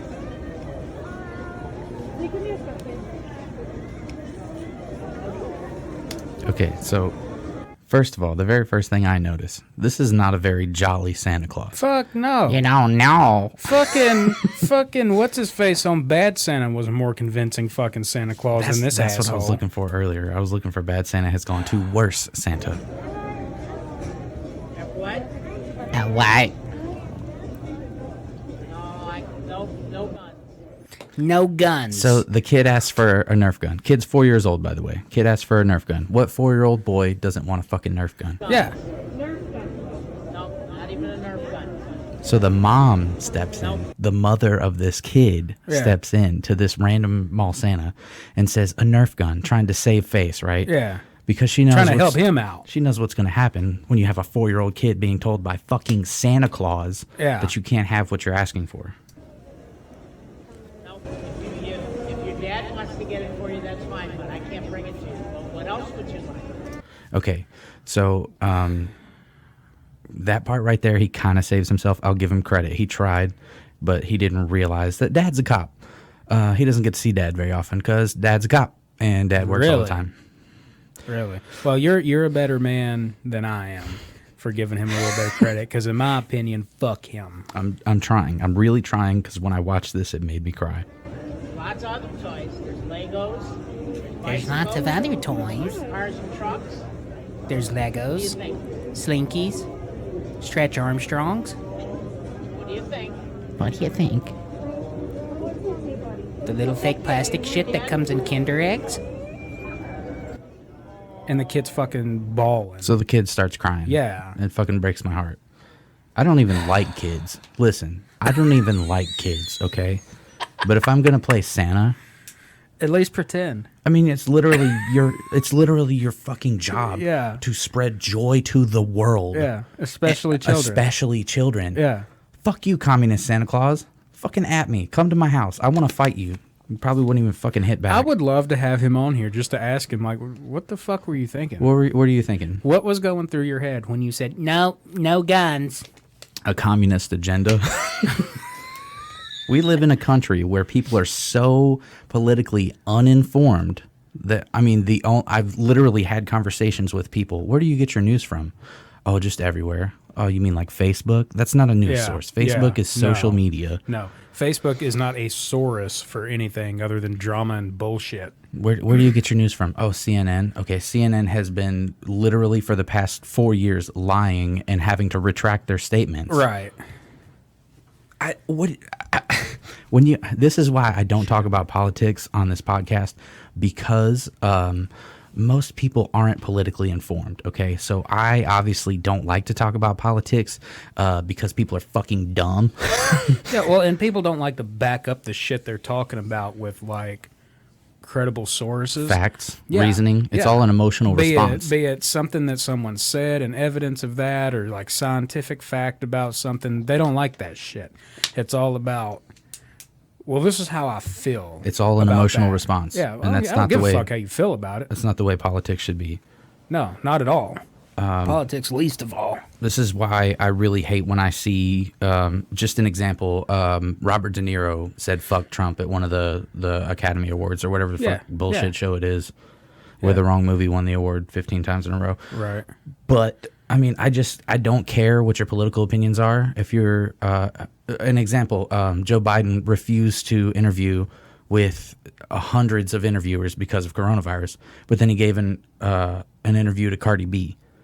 What the fuck? What kind of what? She interviews people for stuff? Apparently so, and apparently the politicians now. Apparently, she interviews the president-elect of the United States. I don't understand that. It doesn't make any sense to me. But I'm not going to talk anymore about politics because this is a comedy show. We're supposed to laugh. Fuck you, Mall Santa. Yo, we're like 5 minutes in. Can I like go take a smoke break already? Like, fuck, I don't even man. smoke, and I could use Shit, like yeah. 3. You feel comfortable talking about that shit? Oh, yeah, because I ain't seen or associated with them since I was 13, 14. They're going to show up tomorrow. Dude. Heard you was talking shit, bitch. Well, when they find out I'm Sean's boy, they'll go, oh. Oh, fuck. That was my dad's nickname, by the way, is Shine. And that's what people all across like town, like, he passed away in March of 2018. And all for like the next year, every week somebody would come by Kroger and say, oh, you're Sean's boy. I loved your father. People I've never met in my entire life. Yeah. People, and then like whenever they found out, like I'm getting messages on Facebook from people several states over, like up in Indiana. Yeah. Like in Louisiana. I'm like, I have no clue who these people are. Yeah. That's fucking dope. Before we go too far, I really hate to do this and like put a pause in this. Can I gotta use the restroom. Yeah, man. Terribly. Yeah, you don't have to ask permission. Yeah, no, I just didn't want to be the my guy. hand. Sit down, motherfucker. You everything can't down. shit. You gotta wait. Let me raise my hand. While y'all drinking water around me, it's killing me. Well, we can even pause it real quick. Yeah. All right, now that everybody's back from our PP breaks, continue with what you were saying about.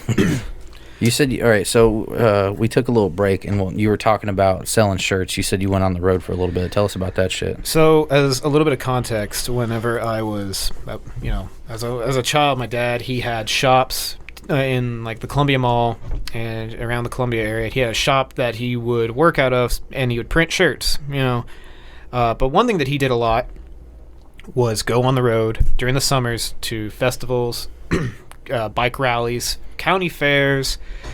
The merchandise he had on hand was varied enough that in the span of a single week, he could in one weekend go to we have gone to an ice cream festival in Kentucky to a bike, huh? I said I'm in. We went from an ice cream festival in Kentucky to a skinhead bike rally. Jesus. And made just as much money at both. Holy Jesus shit. Christ. Every year we would go to Huntland, Alabama to the town's 4th of July festival. Yeah. Big rodeo that they throw down there. Yeah. We'd do well there, pack up, and go to a bike rally up in Bowling Green, Kentucky. At the racetrack there. I forget the name of it. Beach Bend is what it's called. Mm-hmm. Drag races and whatnot, but when a bike rally, and I can't remember like the name of the rally or anything, would come up, we would go there. So like that's how varied this would be for us. Yeah. And this is something that I started doing with him when I was 12 years old. He would go out on the road and he's been doing this for years, making all kinds of contacts, knowing my dad, who was for many years the man. Like he was like the party liaison kind of guy. Right. He was the party animal, and like that's what I mean. Like I said, for years after, like all the way up till even today, people still come up to me who I have no clue who they are, and they'll just stare at me from across the meat department while I'm putting out hamburger meat. Can I help you? Do you guys look alike? Oh, evidently, how I look right now is a spitting image of him. Okay. And I'll try to find a photo. I definitely get that. But like, because he used to wear poor boy hats like I wear now, and I'm not wearing this because of him. I just actually genuinely like the style, and would later find out he had a lot of newsboy or newsy hats and stuff like that. Yeah. The bald head with the beard and that hat lets people know you're not a racist. If it's just a bald head and a beard, people are like, "Oh, he's a piece of I know shit." what I look like, trust me. That's why I don't shave it down like yours. That's why I let it grow on the sides. I'd rather look like an unkempt piece of shit than a racist piece of shit. That's why I started wearing hats. Like if it's completely shaved, I usually don't wear a hat, but I'm pretty much always in a hat because of the look that it gives you. It's like I didn't go bald on purpose. Fuck you. I have a horseshoe. Dude, like it's either this or just a very sad comb over. But which is really sad because me and him both had long, like shoulder length hair in high school. Yeah, I had some thick lion's mane hair. Dude. I don't remember how long yours ever got, but I remember you had a really big thick hair. You had a coif. I'll see if I can find a picture of it. But look for that picture where you were wearing that Lil Wayne shirt after that show that time. Yeah, that's the best one. But that was something that he would do when I was 12 years old. He asked me if I wanted to go on the road with him. He asked me every year, and I always said no because I just was really nervous to get out. go out and do something like that. Well, you know, 12 years old, I just made this decision of, I want to go with Dad. I want to go hang out with Dad and see what he does. Yeah. Because I didn't really know much about like what my dad did for work, because he was around a lot of different jobs at the time. Prior to that, he was a manager at a strip club at Utopia. What a fucking dude! And he was a badass, like 50 years old, throwing people out of a bar. Like, so I went out on the road with Dad, and it started out as setting up a tent, a 10-foot by 20-foot tent, PVC pipes and stuff like that. Yeah. He taught me how to set it up. Taught me how to run the heat press, which was the thing. You see it a lot, like in places, I guess, like Gatlinburg, and you see it a lot at beaches where they just pull the press down, they put a print on the shirt, pull the press down, hold it for about 8 seconds, it goes off, they lift it up, peel it off, give you your shirt. Yeah. Very simple. Yeah. So we would have one or two of those, and we were, at the time, when I started going with them, we were sleeping and selling out of a blue short bus. Stop. How cool.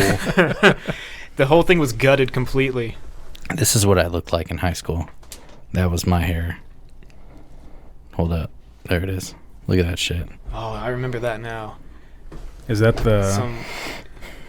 Get some like Seether Sean Holy Morgan shit. vibes off of you right now. Fuck y'all. That was when Hell the Skyline yeah. Drive release show when we did that shit with Jamie. Yeah. There's a good one. Oh, wow. Yeah. Let me see here. Oh, yeah. I remember now. The Locks. I was a badass. Can't tell me nothing.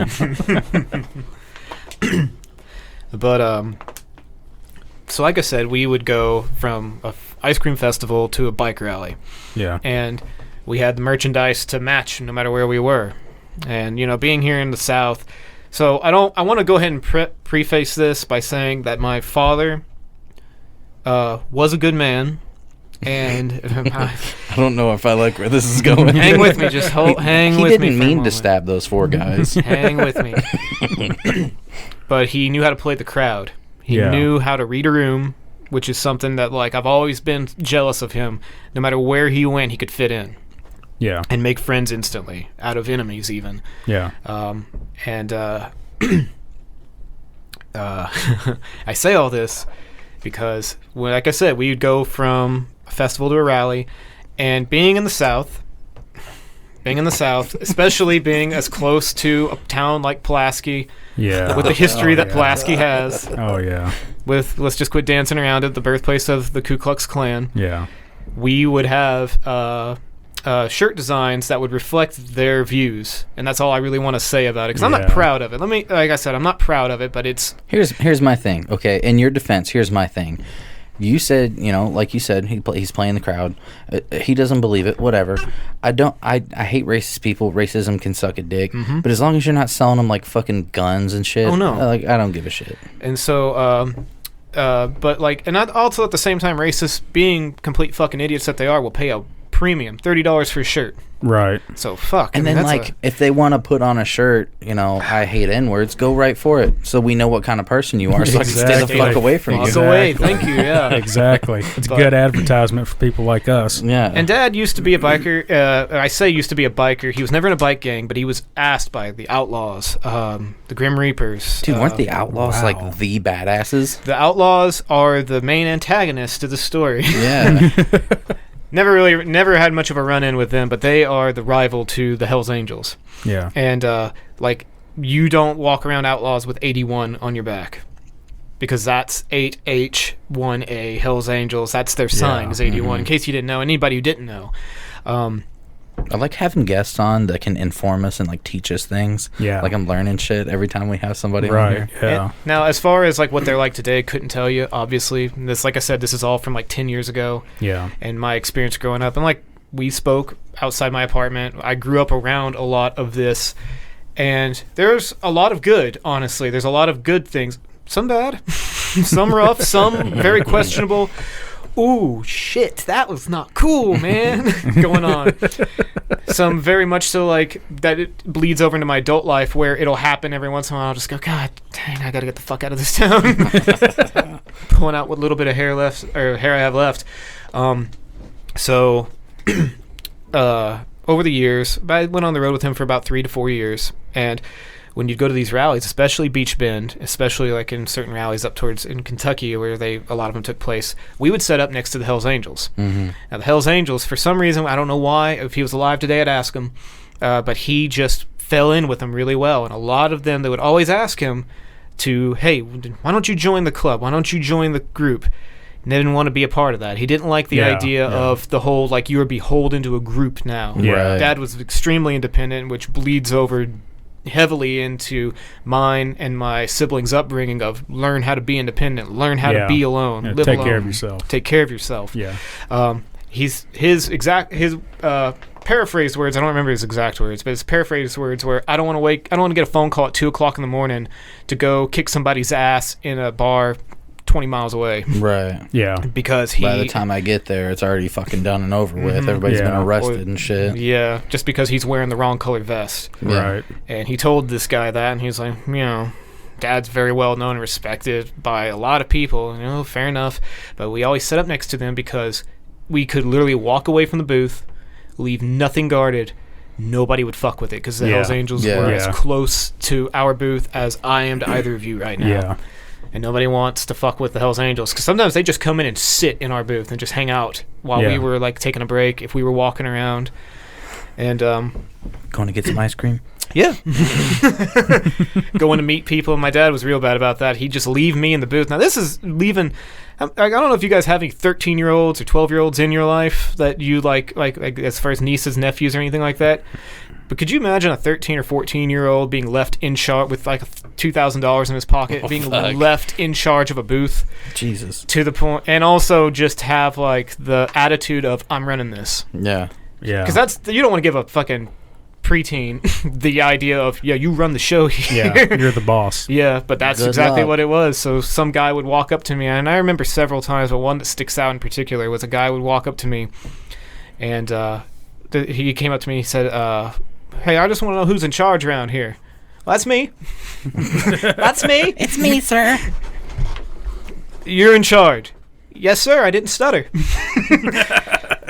And just, having a kid talk to you like that, like, I wouldn't want a fucking 13-year-old talking to me like that. Right. But, like... And then you look over and you see the Hells Angels just with their arms crossed, like, you got a problem? They would... At one point, this dude, and, bike rally, people are drinking like crazy. He comes up and he does this. He says this to me. I said, yes, sir, I didn't stutter that. I'm in charge.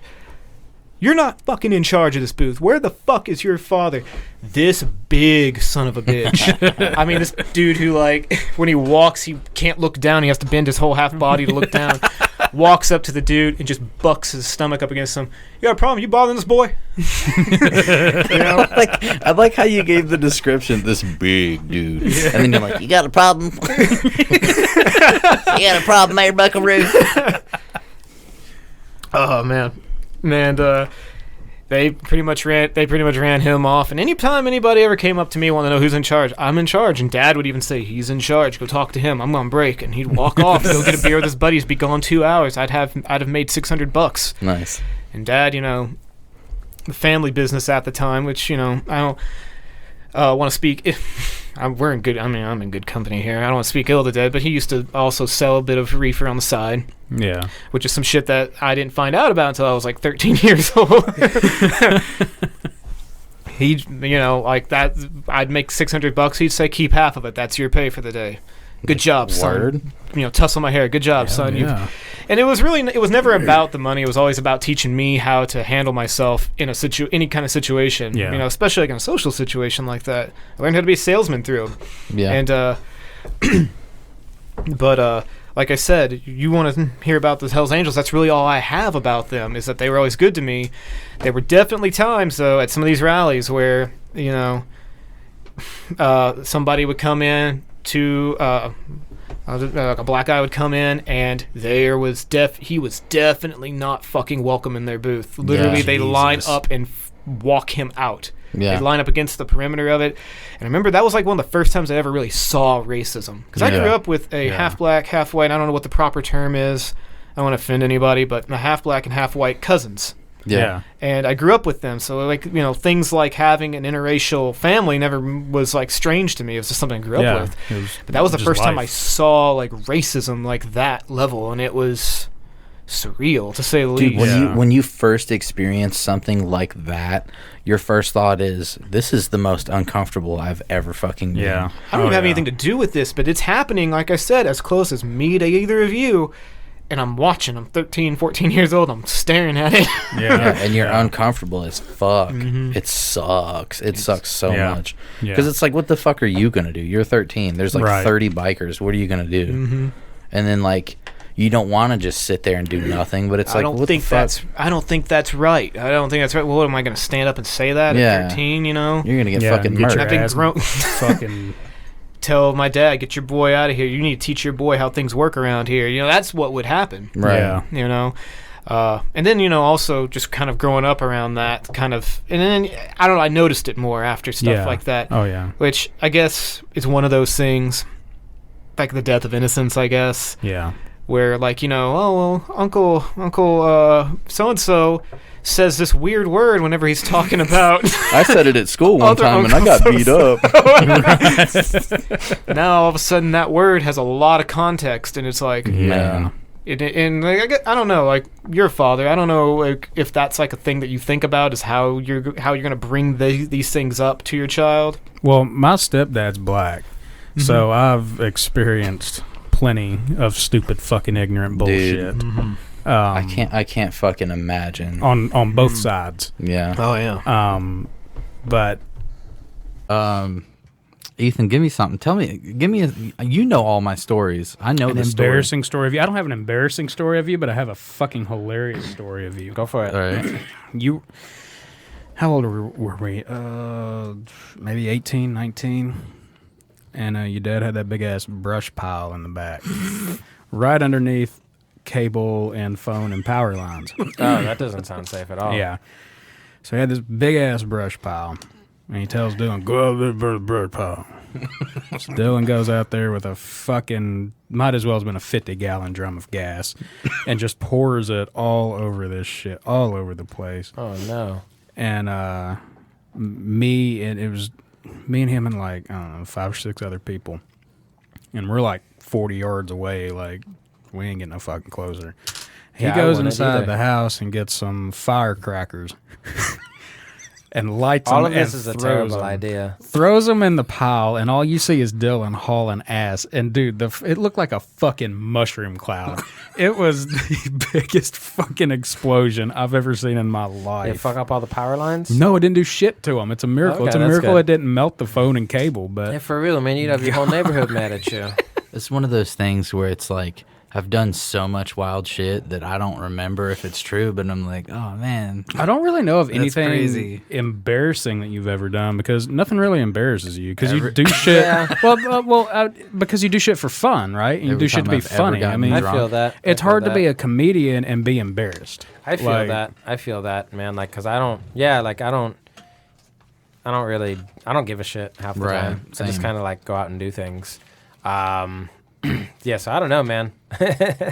I'm sorry, I can't think of anything off the top of my head. Oh, you're good. I'll tell another one. Yeah, go for it. That's there was one time we were 19, of course, and course. we had chugged like a fifth of Fireball, like Jesus just Christ. destroyed it. Allegedly. What's the Allegedly. statute of limitation for that? Because I don't think it matters anymore. Probably not, but you never know. Anyway, We don't break the rules, though. I don't do that shit. Yeah. So We ain't we got that were shit. at Huddle House, which is the Lewisburg version of Waffle House. We were at Huddle House, and there's a sheriff's deputy in line to pay for his food, and I gotta go pee because after a fifth of liquor, you gotta pee. Yeah, So I go to feel walk that. across the room, and this sheriff's deputy just kind of looks back at me. And you clearly fucking smell alcohol on my breath. I go in the bathroom, and I didn't have to pee. I immediately threw up fucking everywhere. Yeah, I believe that.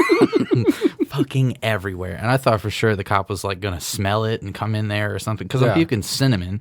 I mean, there's like a whole Fireball atomic candy in the fucking floor in there. Delicious. And nothing really happened. It was just, he left. Nice. It was the end of the Yeah. story. It Hell was yeah. a terrible ending. It was a good story. The journey was great, but the destination was Well, you gotta work on that. We're figuring it out. We're workhouse of that. workhousing it, you know. So, tell me more about your future plans with your music. What type of direction are you wanting to go in the future? Are you still going to do the same type of stuff that was on? I really like what I'm making right now. I Yeah. think what I'm making is really cool. I mean, like, I definitely lean towards like certain styles these days, but I'm just trying to be more like singer-songwriter type, you know, like, because I write everything myself. Yeah. So, I mean, like, I guess if I decide I want to write something that maybe sounds different, like, I can do it, you know, because, like, I feel like I have that freedom. But these days, I'm definitely kind of leaning more towards, like, just, like, pop music in general. Mhm. You know, really dancey, like, disco stuff, but just, like, poppy, dancey stuff in general, you know. So, like, I don't really see myself falling away from that necessarily, but, you know, I don't know. The older I get, the more I experiment and the more I just write groovy shit. So I'm just going to keep trying to do that. Fucking dig it. Yeah, I definitely want to get more into, I've been trying to learn more about like synchronization licensing and like scoring for like movies and stuff like that. Ooh. Oh, hell yeah. I would definitely really like to get into that some point in my life, you know, whether that's now or later or whenever. Yeah. That's definitely something that I've always wanted to like do and feel like I could, you know. I just got to figure out how to get into that world. Yeah. When I was in high school, the only thing that I wanted to do was write music for video games. Yeah, that would be dope as fuck. That'd be super cool. But I had no idea how to get into it, and like college definitely wasn't an option for me at that point in time. Shit was wild, but like, I mean, that's like big time dream. Yeah, to and do that shit would be like that would be super dope as fuck. So I mean, like, that's definitely something that I would like to do in the future that I'm still kind of figuring out. I kind of feel like, I mean, the more I learn about like the industry, or like, I guess to go for any industry, but it's like, it is kind of about who you know, and it's just like people could see when you're working hard, and you know, if you are working hard and you're at the event, you meet the people that you need to meet, and you just kind of like not be a dick, you know, like opportunities will come your way. So it's just kind of like, I know right now I'm doing a lot, and I know right now like my stock is slowly rising. So it's like, you know, I don't know exactly where I'm going to be in a few years, but I know that I'm growing, and I'm growing every year, and I've grown more this year than I did the last year. So we're just doing everything we can, and I just feel like eventually maybe I'll meet someone who can introduce me to someone else, who can introduce me to someone else, who can, like, you know, help get that in motion. But, you know, I'll get there eventually. We're just kind of figuring it out day by day at this point. They say that like the first 1,000 views on YouTube is the hardest. I think it's either the first 1,000 views or the first 1,000 subscribers. And you said you just hit 100,000. I just hit 150,000 views. No shit. And I think I'm maybe at about 1,500 subscribers right now. So yeah, I just did that. Realistically speaking, most of those views are the Nadav is Googling song. Yeah. But I mean, not most of them, maybe about half of them. I was going to ask if that helped any. Oh, hell yeah. Yeah. Oh, every time I show up on their show, it helps me out a lot. Oh, yeah. Because, I mean, like, every time they mention me or play a song and, like, say my name or something like that, I always screen record it, then repost it on my social media and, like, tag everyone and do the hashtags and do all that. And that always brings new eyes to, like, my pages. Like, when Nadav is Googling, like, when they first played it and it popped off, I screen recorded that and, like, posted that, and I got like 1,000 followers on Instagram in like 2 days. Just No shit. Yeah, like that one was wild. That one popped off way more than anything else I've ever like done for them or sent them, or, you know, because I've been like popping up on their show a decent amount, you know, over the last year. Just like, you know, I've written a handful of songs for them or whatever, like between them and like Two Bears One Cave, because I did those things of Bert auto-tuned, like I auto-tuned him. Yeah, and those had are him sing hilarious. Yeah, so it's like, yeah, and I mean, like, when I did that, like, that also, like, I did the same thing, you know, I screen record, I post that up, and then Bert reposted it, and it got, like, 100,000 views. Nice. So it's like, those are fucking my views, you know what I mean? Yeah. So it's just wild. Every time something like that happens, you know, I'm able to, like, create something out of it and get a lot of eyes on the thing, but then a lot of these people come in and, like, you know, I talk to people all the time, you know, and a lot of, like, I know for a fact that a lot of my current fan base that's really, like, engaged and active is just straight up people from your mom's house. So it's like, people will comment on all my things. Like when I post a video on YouTube, I'm always getting like, this is so high and tight, mommy, like comments, like, hey, this song made me come in 4 strokes. Like, and it's awesome. Like, I love it because, I love the show too. So, Yeah. I mean, like, it's great knowing that I'm able to like work my way into that universe somehow. Yeah. But yeah, with them like putting me over so well, every time like I send them something is definitely like, it's good for me because obviously it helps my self-esteem and shit, but like, I remember when at No More Acupuncture, when they first played that, it was like, I got fired from a job like the day before and was feeling really shitty and was like totally down. And then they played that the next day and they were like, this is so good. And I remember that being like, all right, like, that was just like a moment in my life where I was like, oh, I got to get this fucking train on the road, There's something about when somebody that you respect, like, gives you a compliment. 100%. It's life-changing. 100%. In that moment. 100%. So, like, that...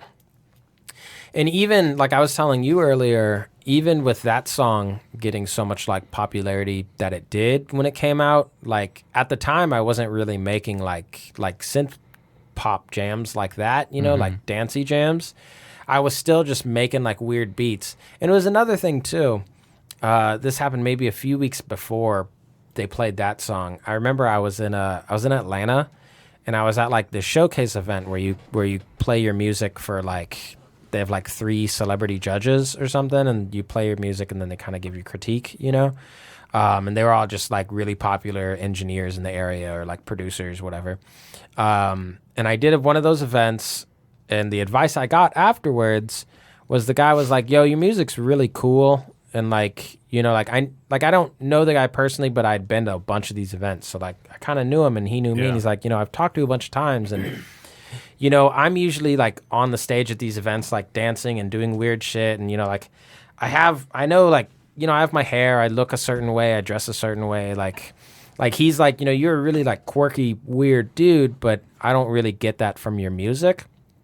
It just doesn't feel like it connects, right? So I was like, all right, it's like I thought about that and really thought about that, And then like a week later they played Acupuncture No More, and I was like, all right, like I've always loved like dance music and like really poppy, like vibey shit like that. So I don't know, I guess just like a combination of those two things really made me kind of reestablish what I was making or like what I wanted to make or versus what I felt like I wanted to make, you know, like I was making. So like these days I feel like I'm making shit for myself that even if no one else likes it, I think it fucking bangs. So like suck a dick, Make music for yourself. Fuck yeah, everybody else. as opposed to like trying to fit a mold that you think will make you popular or trying to be like, well, this is what's popular, so I have to be like that, But if it's not like people can tell when you're like trying to do it for a check versus like just doing it because you love doing it. Right. Yeah. And I think that's been really beneficial for me over the past like year or so because it's like, I don't know, I went from like I was just saying my numbers on YouTube. It was like for like 9 years, I had barely had like 20,000 plays. So like I have like 150,000 now, but like 130 of those were all in the last year. Right. So I'm obviously like, I made a change and it's working. So I'm just kind of just chasing that drag. Oh yeah, speaking of, you were in the military. Oh really? Tell us about that shit, because you went to Germany for a little while, didn't you? What branch? I was United States Army for Okay. 7 years. I was 39 Bravo. I'm gonna tell you right now, that's an experience that I think everyone should have. The military. Oh, man. It's a great learning experience, but I would never do it again to save my life. If I wouldn't have been a diabetic, I'd have been right the fuck in there. I wanted to be in the Marines, and they told me I was too fat. I was like, motherfucker, help me lose weight. And he's like, I don't want to waste my time on you. I was like, God damn it. And that's crazy because when I joined the military, I was 228 pounds when I went. And I had a cockeyed drill sergeant to make it even better, right? God. Holy shit. How does that... Oh. And he was one of those, he has to get right up on you. And this eye rolling around in his head, right? So I'm like 228 pounds, and he comes up to me and says, You've been drinking them 40s and eating them Big Macs, ain't you? Shut the fuck up. I'm a 19-year-old kid at this point in time, and needless to say, I lost my shit, right? Yeah, for sure. I laughed so hard, but I paid for it. Oh, yeah. Absolutely. I went in at 228, and in 2 months, I was at 175 pounds. God damn. He said, "You're my personal pet project." And I mean, everywhere I went, he would pop up out of boxes. I don't know. Where do you come from? I told you not to go to the short order line. Dude, half the time they say shit, it's to get you to laugh so they can fucking smoke your ass. You know what I mean? Like, anytime, if I was a drill sergeant, I would just say goofy shit to make people laugh. That would be my dream job. Yeah, exactly. Dude, like you know what how much he fun did I'd to have with Big that? Macs and 40s. My ass would be out there. Well, there was one situation. He was mad. I don't know what I done to him this time, but he was really, really mad at me. And so he decides to tell me he's gonna bust my head wide the fuck open, right? While I'm drinking water, and he's standing like 2 feet from me. I spit all over his boots.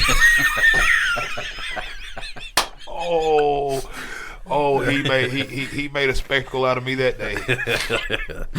That's fucking hilarious. That's what great. What years did you serve? I left August 95 and I got out May of 02. Okay. 95 to 02. Yeah, I graduated in May of 95 and took the summer off and went straight into the military on my 19th birthday. My dad was in the Air Force for he went in in 88 and got out. He got medically discharged in 99. So, yeah, 11 years. And he got diagnosed with diabetes while he was in the military. And he was testing for master sergeant. And he had to get a physical or some shit, and they noticed there was something wrong, and they wouldn't give him his rank. And then 2 years later, he worked on the flight line. He worked on F-15s. They pulled him off as soon as they found out and had him in charge of debriefing. And then 2 years later, they medically discharged him. Yeah, they usually. I had an uncle. I got a drunk uncle, man. And don't we all though? But the thing no, is, my uncle's just a racist piece of shit. I hung on every word he said, so everything he said, like, yeah, that's law. My uncle said that shit. Right. Yeah. So he gave me one piece of advice. He said, whatever you do, don't join the Army, join the Air Force. They treat their people so much better. And that's the one piece of advice I didn't listen to that I really wished I had. Could you please repeat it? Because one day, me and a friend of mine, we were out in Korea, as a matter of fact, and we met these two females, and they were in the Air Force. Well, when you're in the Army, they put 4 people in a room. Well, it's like a suite. There's 2 people in this room. There's a bathroom that divides it that y'all 4 share, and there's 2 people on the other side. Yeah.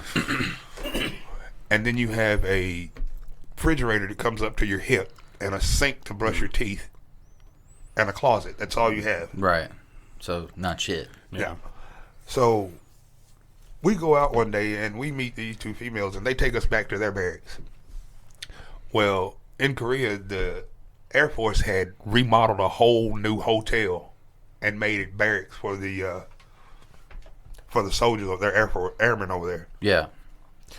And I mean, they had a full-size refrigerator, full-size closet, stove. I mean, any amenity you want in a house, they had it. And do you know that they got paid an extra $100-something a month because it was below their standard of living? Holy shit! Wow. But we're laying here stacked full on Yeah. top of each other. Just like, you'll be okay. You're in sleeping bags and army cots and shit. Yeah. Jesus Christ. Have you listened to any of these episodes of the podcast yet? I have not. Okay, so there's one that I'm gonna send to you. There's a dude that we had on named Rick. What's Rick's last name? Farrell. Rick Farrell. Okay, and he was in the military. He was in the Army. He was in the Army, and he went to Korea and Germany and stuff like that. And the episode that he was on is fucking hilarious. I think you would like it. While you were in Korea, did you hear anything about the Black Dick of Death? black syphilis. Okay, so you heard about it. You know what it was. They're supposed to be quarantining people with this. Good God. Yeah, sending them to an island or some shit. Yeah. I heard the story. That's probably why I've never had sex with one of the Korean ladies while I was there. I was petrified to death. So you need to listen to Rick's podcast because it's fucking hilarious. But about that, it was bullshit. Oh, it was. Yeah, it was like a all propaganda bullshit thing. to keep military from fucking around. It was all bullshit. Well, it worked fine. That's what Rick said. Because I mean, I already had the black dick. I didn't want it to be dead. You know what I mean? So I'm halfway there already. So one slip up, I'm gone. To hear Rick's story about it's fucking hilarious because he said they brought everybody in for processing when they got there, and he said they started talking about it, and they said they showed this slide, this big black dick, and Rick was like, "Okay, what's the problem?" And it zoomed out, and it was a white dude, and he was like, "Whoa!"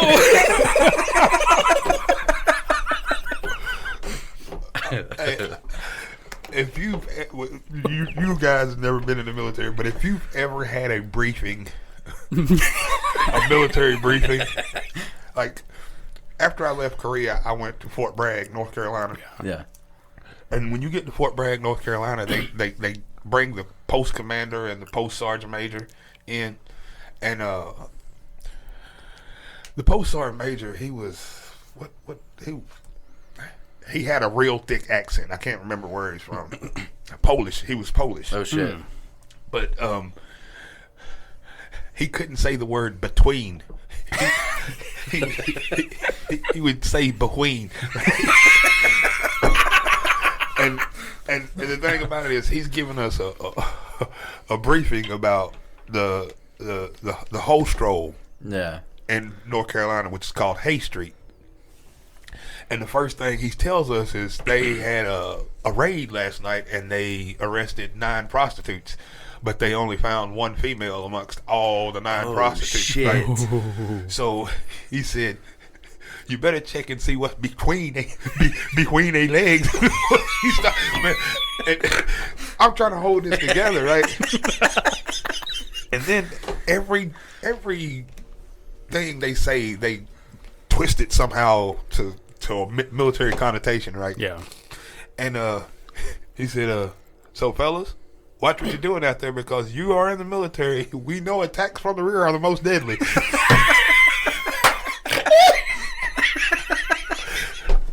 Oh man, I lost my shit that day. And the whole room just erupted in laughter. But he was dead serious. He got red and started gritting his teeth. I was like, oh, I guess that wasn't supposed to be a joke. He wasn't trying to be funny. Attacks from the rear. How do you say shit like that and expect people not to fucking laugh? How do you not laugh when you say some shit like that? That's what I want to know. Who did this to you? Where were you stationed at in South Korea? Camp Eagle, Wonju, South Korea. I can't remember where Rick was at. He was up around Seoul somewhere. Yeah, he was up. He probably around 2ID. That's where all the that's where we used to go to party on the weekends. Well, see, he was when he was in Korea from 90 to 91 or 89 to 91. Rick's an old dog. He just turned 61. He was in Germany for the longest, wasn't it? He said he was in Germany for 2 or 3 the biggest years. portion of his time. Maybe 4 years. I can't remember. I'm gonna tell you, man, Germany. If you could stay over there, I almost didn't make it home. That's what Rick said. That's what Rick said. This place is awesome, man. Really, I've always wanted to go because I've heard that's like my family. That's my heritage. Like my great, however many fucking greats grandfather came over from Germany. So I've always wanted to go there and see what it's like.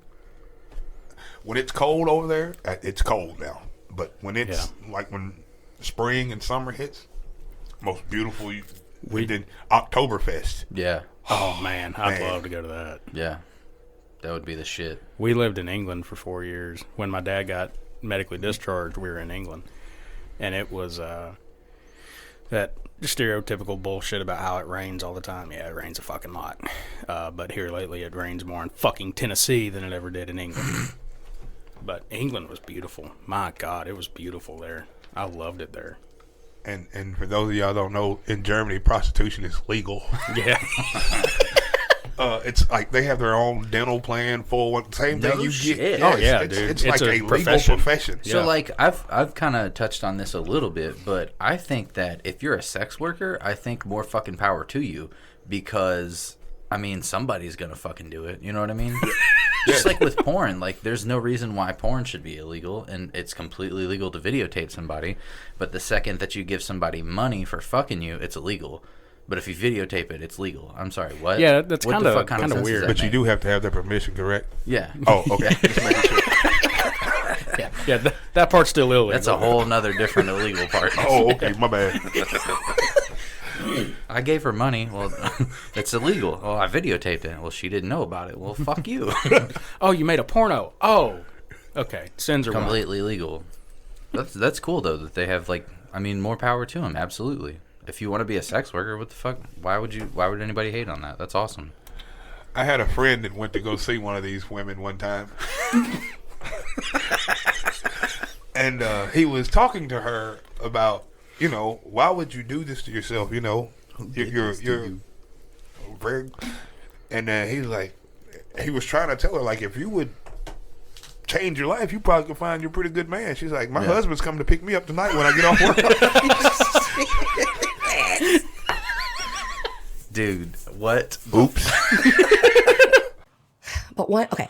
So I had this really nice chicken coop and stuff, and you shut it at night so that nothing would, we lived on 3 acres. There's fox and coyote and stuff, and I didn't want anything to get them. So when it would get dark, I'd go shut it, and then I'd go open it back up in the morning. Plus, it kept heat in there and stuff. Right. So one night, I go out an hour early to go shut the thing. And I walk out, and I've got a flashlight, and I've got water that I'm getting ready to change, and I open this gate, and I come through. There's a possum sitting there. I've never seen a possum before in my life. No, I've never seen one. And I was like, oh my God, all I knew they were mean. So I'm like, the chickens are going wild. And so I'm like, okay, just get between the chickens and the possum, because I was just going to shut it, Yeah. Well, I'm going slow. He starts coming at me. He's coming closer towards the chickens, and I'm trying to scare him away. I dropped the water because I was scared, and he was coming at me. But he didn't hiss or anything. I back up. These chickens are going crazy. And I'm like, oh my gosh, this rooster's going to attack me from the back. I'm trying to shut it. All I see over here is this boingy little rake, for like hay. It's like really boingy. So I whacked him. I broke his leg right away. And I was like, oh my God, I got to put him out of his misery, because I thought he was going to eat my chickens. Okay. So I'm out there. I have this headlamp. I have a headlamp on my head. I could just see you with a headlamp. That's the best. I go out there, and I said, oh my God, I gotta kill him now, because, he's going to suffer. So I bop him again. I broke his other leg. Listen, like clearly broke it. He started army crawling away from me. Like if I could lay on the floor right now, it was so slow like this. Look, it was like this. It was like, going away, and he's looking up at me like this, and I'm like, oh my God, I broke his other leg. I really gotta, like, seriously, I gotta show you like what happened though. I felt so bad because like he dropped down like this and his legs are broke. And just watch my back legs. This is how slow he was going. It was like slow mo. He's just dragging them. They're going like this. He's like army crawling away from me, like, help, stop. And he looked back at me. He's like, no. And I just kept beating him, but I was trying to help him. I started just beating him. I started beating him. He would not die. I was beating the shit out of him, and I was trying to not be mean. I was trying to help him, right? It wouldn't work. I was sweating. I was about giving up. I'm asthmatic. I was huffing and puffing. This light's just doing this because I'm just beating. I probably look like a serial killer out there. So I'm getting him, and I'm flicking him out. I'm flicking him out of the coop. And here comes Stella, my pig, who I let out to come to the bathroom with me. She's honking at him, trying to make friends with him, and he started hissing at her. I thought he had rabies, so I was like, oh my God, Stella, get inside. I didn't know what to do. I panicked. I ran, and I kicked him in the air like a football, and he got stuck. He got stuck between the house and the AC unit. Oh my God.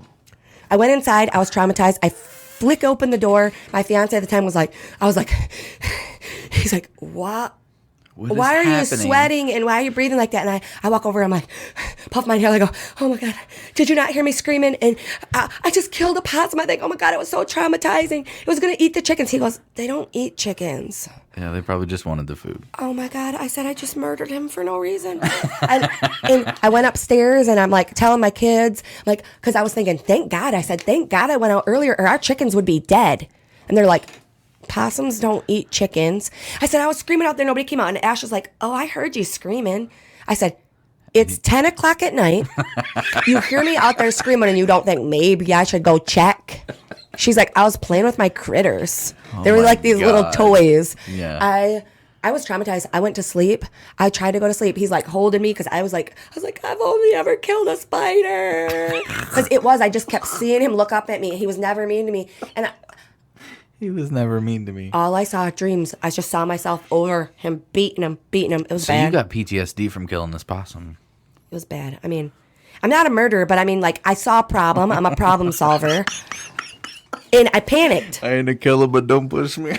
The only other thing I did is there was a bat.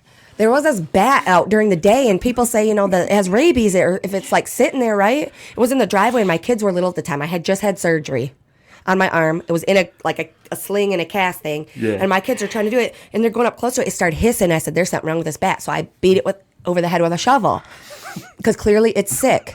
So I beat it with a shovel. It would not die. Listen, the neighbor kids are over there. My kids, I'm just beating this bat. Finally had to bury it alive. Oh, my God. Well, I couldn't bury it alive because I had one hand. So the neighbor kid, I was like, dig a hole right here. Help me, dig this hole. And I put it in there. But those are the only animals I've killed besides that mouse and stuff. But everybody I've tried to help, it's never been malicious. We're going to have to call you, like, the exterminator. Like, we got to come up with a podcast name for you. Like, I was going to go with, like, Nothing But a G thing with Jennifer Willis or something with Nothing a G. but a G-string. I'm kidding. Oh, my God, that's perfect. I'm kidding. Coming soon. There's going to be a logo, Nothing But a G-string. It's just going to be you, like... That'll be my own podcast. I say we should do it. But anyway, Jesus Christ. I got a funny possum story. That's what it was. So we were sitting on the couch. This is when I first moved to Tennessee. We lived in Pulaski, and this piece of shit rundown trailer. It was awful. Yeah. That's my opinion of Pulaski is like what CNN thinks of Baghdad. It's fucking bombed out. I hate Pulaski. Really? It's so bad. Have you ever been there? I've been on the square like twice, but that's where I don't really know Pulaski. That's where they started the Ku Klux Klan. So, fuck Pulaski. So we're sitting there, and we've got both the dogs on the couch, and there's like my mom, dad, little brother, 2 dogs, and me. And then we hear something in the food bowl. We're like, both the dogs are right here. What the fuck is in the house? Food bowl? Yeah, in the house. So we look over, and there's a baby possum. I'm talking, maybe this big. Baby possum just eating the dog's food. And we're like, oh, okay, well, let's just get it out of the house. The dogs didn't care? No, I guess they didn't see it or something. Yeah. But they didn't we were just sitting there and I was like, okay, we got to get this thing out of the house. So my dad goes over there with like a gallon ice cream tub. He's got that and the lid, like an empty gallon ice cream tub. He's got that and the lid, and he's trying to like scoop it up into the fucking thing. And he finally gets it, and he gets the lid on there, and it moves, and he goes, "Whoa!" Like, yeah, did you see my video of that bird baby. Where I caught that little bird and I screamed and did you see that last week? I posted that video where I tried to catch a bird like that, and when you touch it and it moves like that, it was so bony. I was like, so bony. I flew back. The video's on my Facebook. It was. I didn't expect it to be so soft and bony. Okay, I need you to send. I'm gonna put this on a list. I need you to send me both of those pictures in this video because I want to put these on the podcast. My friend Hallie has the full video. I need the full video because I actually did catch the bird. So, maybe I should own a zoo. Oh my God, that would be perfect, except for the part where you have to hire somebody to kill sick animals because beating them with a shovel is not humane. It was, well, the one was a boingy rake and it did not do. A boingy Guess rake. what else, though? You know what? Speaking of that possum, though, when I came back out the next day, it was gone. So I'm hoping something ate it or something because there's no way it could have a valuable life after what I did to it. You just crippled it and let a coyote fucking have a dinner. That's the best. It's awful. I felt like a horrible human being. I mean, that's a very good and philosophy that's the bottom to have line regarding because Tonsetic said so. No, it's honestly, Americans forgot how to be American. This is Tonsetic talking to somebody in the grocery store, and he's just like, I just want to get some groceries and go home. Sad thing is, I've literally said that. He just got like pizza and like TV dinners and his no. Hey, we've forgotten how to be Americans. Yeah. But it's really not even just Americans though. Like it's like, so you have some people around the world that are getting better, and then you have other people around the world that are getting fucking worse. England. And now that's a different fucking conversation. But that's I can't also own a fucking, hang on. I can't hang own on. a butter knife in England. Hang Press on. your button. You push your fucking button. Turn your flashlight on. Hold it up. Yeah, just scratch my nuts. Not that button, you fuck. Not your clit. Hang on. I gotta tell you. Bigger than yours, one bet. But now, when I say that, some people getting better and other people getting worse. That's very. It depends on what your idea of better or worse is. So I guess we could say morally, some people are being better morally, and other people are being shittier morally. Fair. I'll give but that. To that's something that's happening around the world. Like, it's not just here. When people start talking about how we've forgotten our values and shit like that, that's very true. That's a very honest thing. No, But but that's what also what values hang are on, you talking hold about? on. But that's also depending on what you're looking at, like you were just getting to. Okay.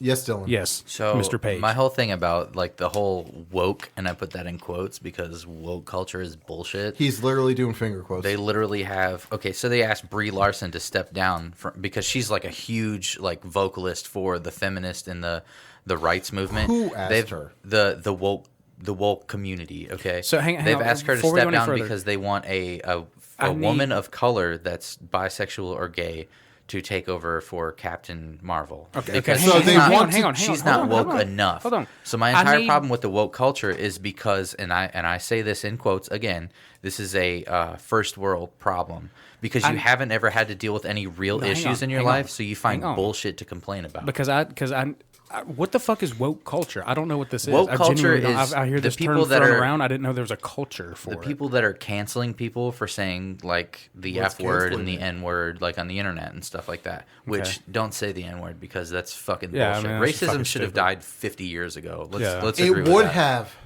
If it hadn't been for fucking Democrats. All right, we're not getting political. All right, no, there Fuck is Bill no Clinton. political party to blame for racism. Stupidity. It's stupidity. I agree. I guarantee my generation, nonetheless, the generations that have literally just called me older brother on this podcast, my generation, I was taught skin color doesn't matter. This doesn't matter. This doesn't matter. This doesn't matter. The character of a human matters. Yeah. You know, go back to Martin Luther King. I want my children to be judged on the character of their people. Exactly. And he was killed for that ideology. How Yeah. fucking pathetic. Yeah. I don't give a fuck what color your skin is. But if you tell me I'm guilty because I'm white, You're no better than what you're fighting against, if that's what it comes down to. Like that's Exactly. you can't. So, for example, there's some people who say that white people should be slaves, but they will they will absolutely talk to the Jew- fight. go- They will go put that against absolutely the Jews. fight. They will absolutely fight as hard as they possibly can against slavery. Well, obviously, you're not against slavery. Yeah. You're not against slavery if you want another race to be. There's no slaves. equality in feminism. There's no equality in like people who promote against racism. If you want to bring So- they don't. Go If you ahead, want to sorry. bring your race above another race, that's Yeah, not that's equality. not You're at not all. preaching Not at all. equality. No. And you can't blame me for something that say somebody in the 60s did. I don't know anybody in the 60s. My mom was born in 62. I don't know what she did back then. Yeah, well, I don't dude, have any and- control and over her look at- actions. look at she who- shit her diaper. Look at I don't who have my people I don't were. have any fucking I don't have any control over what she did back then. And Yeah. you everybody knows my mom and I have had our disagreements. Oh, yeah. Like it's not like I support the type of shit that they did back then. I Yeah. damn sure don't. Yeah. And I'm not the guy to say I have black friends, but whenever I talk to them about it, they're like, "Yeah, I thought you were a skinhead." Oh, yeah. Because they see me and they just assume that I'm racist because I'm bald and I'm white. Yeah, yeah. And that's That sucks. the whole thing about the woke culture that pisses me off is you can't judge somebody if we're not allowed to judge people. You get what I'm saying? Yeah, they're hypocrites. That's what it boils down to, huh? If I can say Absolutely. just a quick little blurb.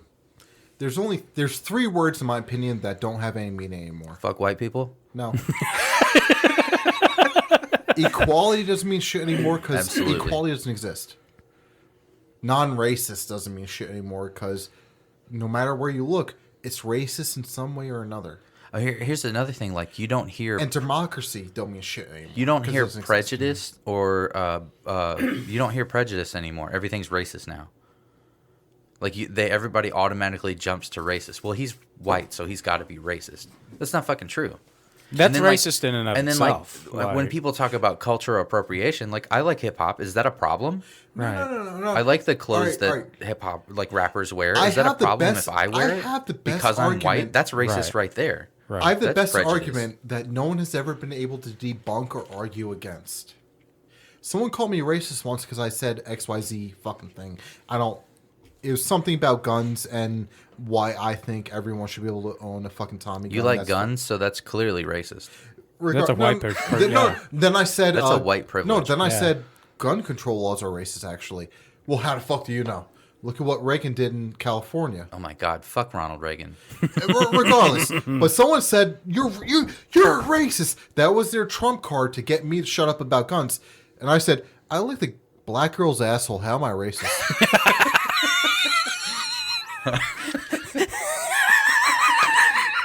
Now I was having this quote unquote finger question mark I bet you were. Fingered her butt against too? no shut. I was having this with a black gentleman and African American. What the fuck makes you feel comfortable? I don't give a fuck. Most Then of he the said, people that I "You-" talk to prefer to be called black. Yeah. And then he said, "You said what?" And like, I was a Marine. There was a female Marine. I wanted to fuck her. She said, "Only if you lick my ass." I licked her ass, and then I fucked her. So, you can take from that what you want. Yeah. Color of skin does mean shit to me. Yeah, it means Tom fuck Sedek all. saw Character of person means something to me. Tom Sedek was a Marine, and he saw this girl, and he said, I was like, damn, nigga, what you doing out here with all this ass? Honestly, pretty much. The sun is still out, my nigga. she said, I'm sorry, the only way that you can fuck with me is if you get my Double cheeked up. ass and put it in your mouth. Honestly, she outranked me, so it's a lot more polite. So he said, Oh, yeah. I'm guilty of fraternization as well. Fuck you, CMJ. man, I don't know. We just live in a weird fucking time. we live in a time do. where, Rich and like I Amy will said, understand you, CMJ. we live in a time where It's a quiet people laugh. haven't had to deal with real issues, so they make up their own because people like to complain. I agree with that. People yeah. like to bitch and complain and gripe. Like the last episode of the podcast that me and Tori had, we complained the whole fucking episode. I haven't listened to it. We had a lot to fucking bitch about. But that's the thing. That's the whole thing about society. Something has to be wrong. Something has to be fixed. No one can ever just be fucking happy. Something has to be better. No. Well, why be is that? content with your goddamn fucking life. Why is that? Is We that have like it is that better. like some kind of biological thing that we need to overcome? Like, is that something deep seated in us that there has to be a problem that we have to get over, or are we just fucked off in the I head? don't fucking know. All right. Look Like- at it, This say week alone- 100 years ago in the 1920s. We didn't even have color television. You know what I'm Yeah, saying? yeah. That's racist. You're We- supposed to say African-American. We didn't even have African You American didn't. You television. didn't. BET was not around. I can't believe that works. We didn't even have BET television back then. So, no, what I'm saying is like back in the 20s, like we didn't even have color TVs, and now Yeah, look at it, yeah. we've got fucking curved TVs and like ridiculous. There's some weird fancy shit. 100 years We have later, there's some electric weird cars. shit. What the fuck do people have to I complain mean, about? cell phones and shit like that. There's just some weird I will shit, say man. that systematic racism is still a real thing. It is. because It absolutely is. Like the To an KKK should extent not it be a is. fucking thing. In 2020, the KKK should not be a fucking thing. Right. I It's will agree with that. disgusting that they no, still I exist. agree Yeah. with that. But at the same time, if the KKK or Nazis or this, or if they don't exist, Black Panthers shouldn't exist. They don't. But they do. They Explain. do, don't they? Are they on, They're are they still on around, TV? aren't The they? Black Panthers were broken up by the CIA. All right, the original leaders of Black Panthers were broken up by CIA. Yeah. Correct. Yeah, You I might thought they have- were still an organization. You might have smaller sects of the Black Panthers, but it's And not you like have it's smaller not like sects a of the public KKK. knowledge. Well, in Pulaski, you can drive down the road into Pulaski and you can see a fucking KKK rally on the square. They have the right to peacefully protest, but I submit to you, where the fuck are the Black Panther rallies? All right, to be fair enough, or go to Chicago. To be fair enough, I never drove them through Pulaski, and if I did and I saw something like that, I'd be one of the first motherfuckers to stop to say something. Dude, they did one when I was going to school down there.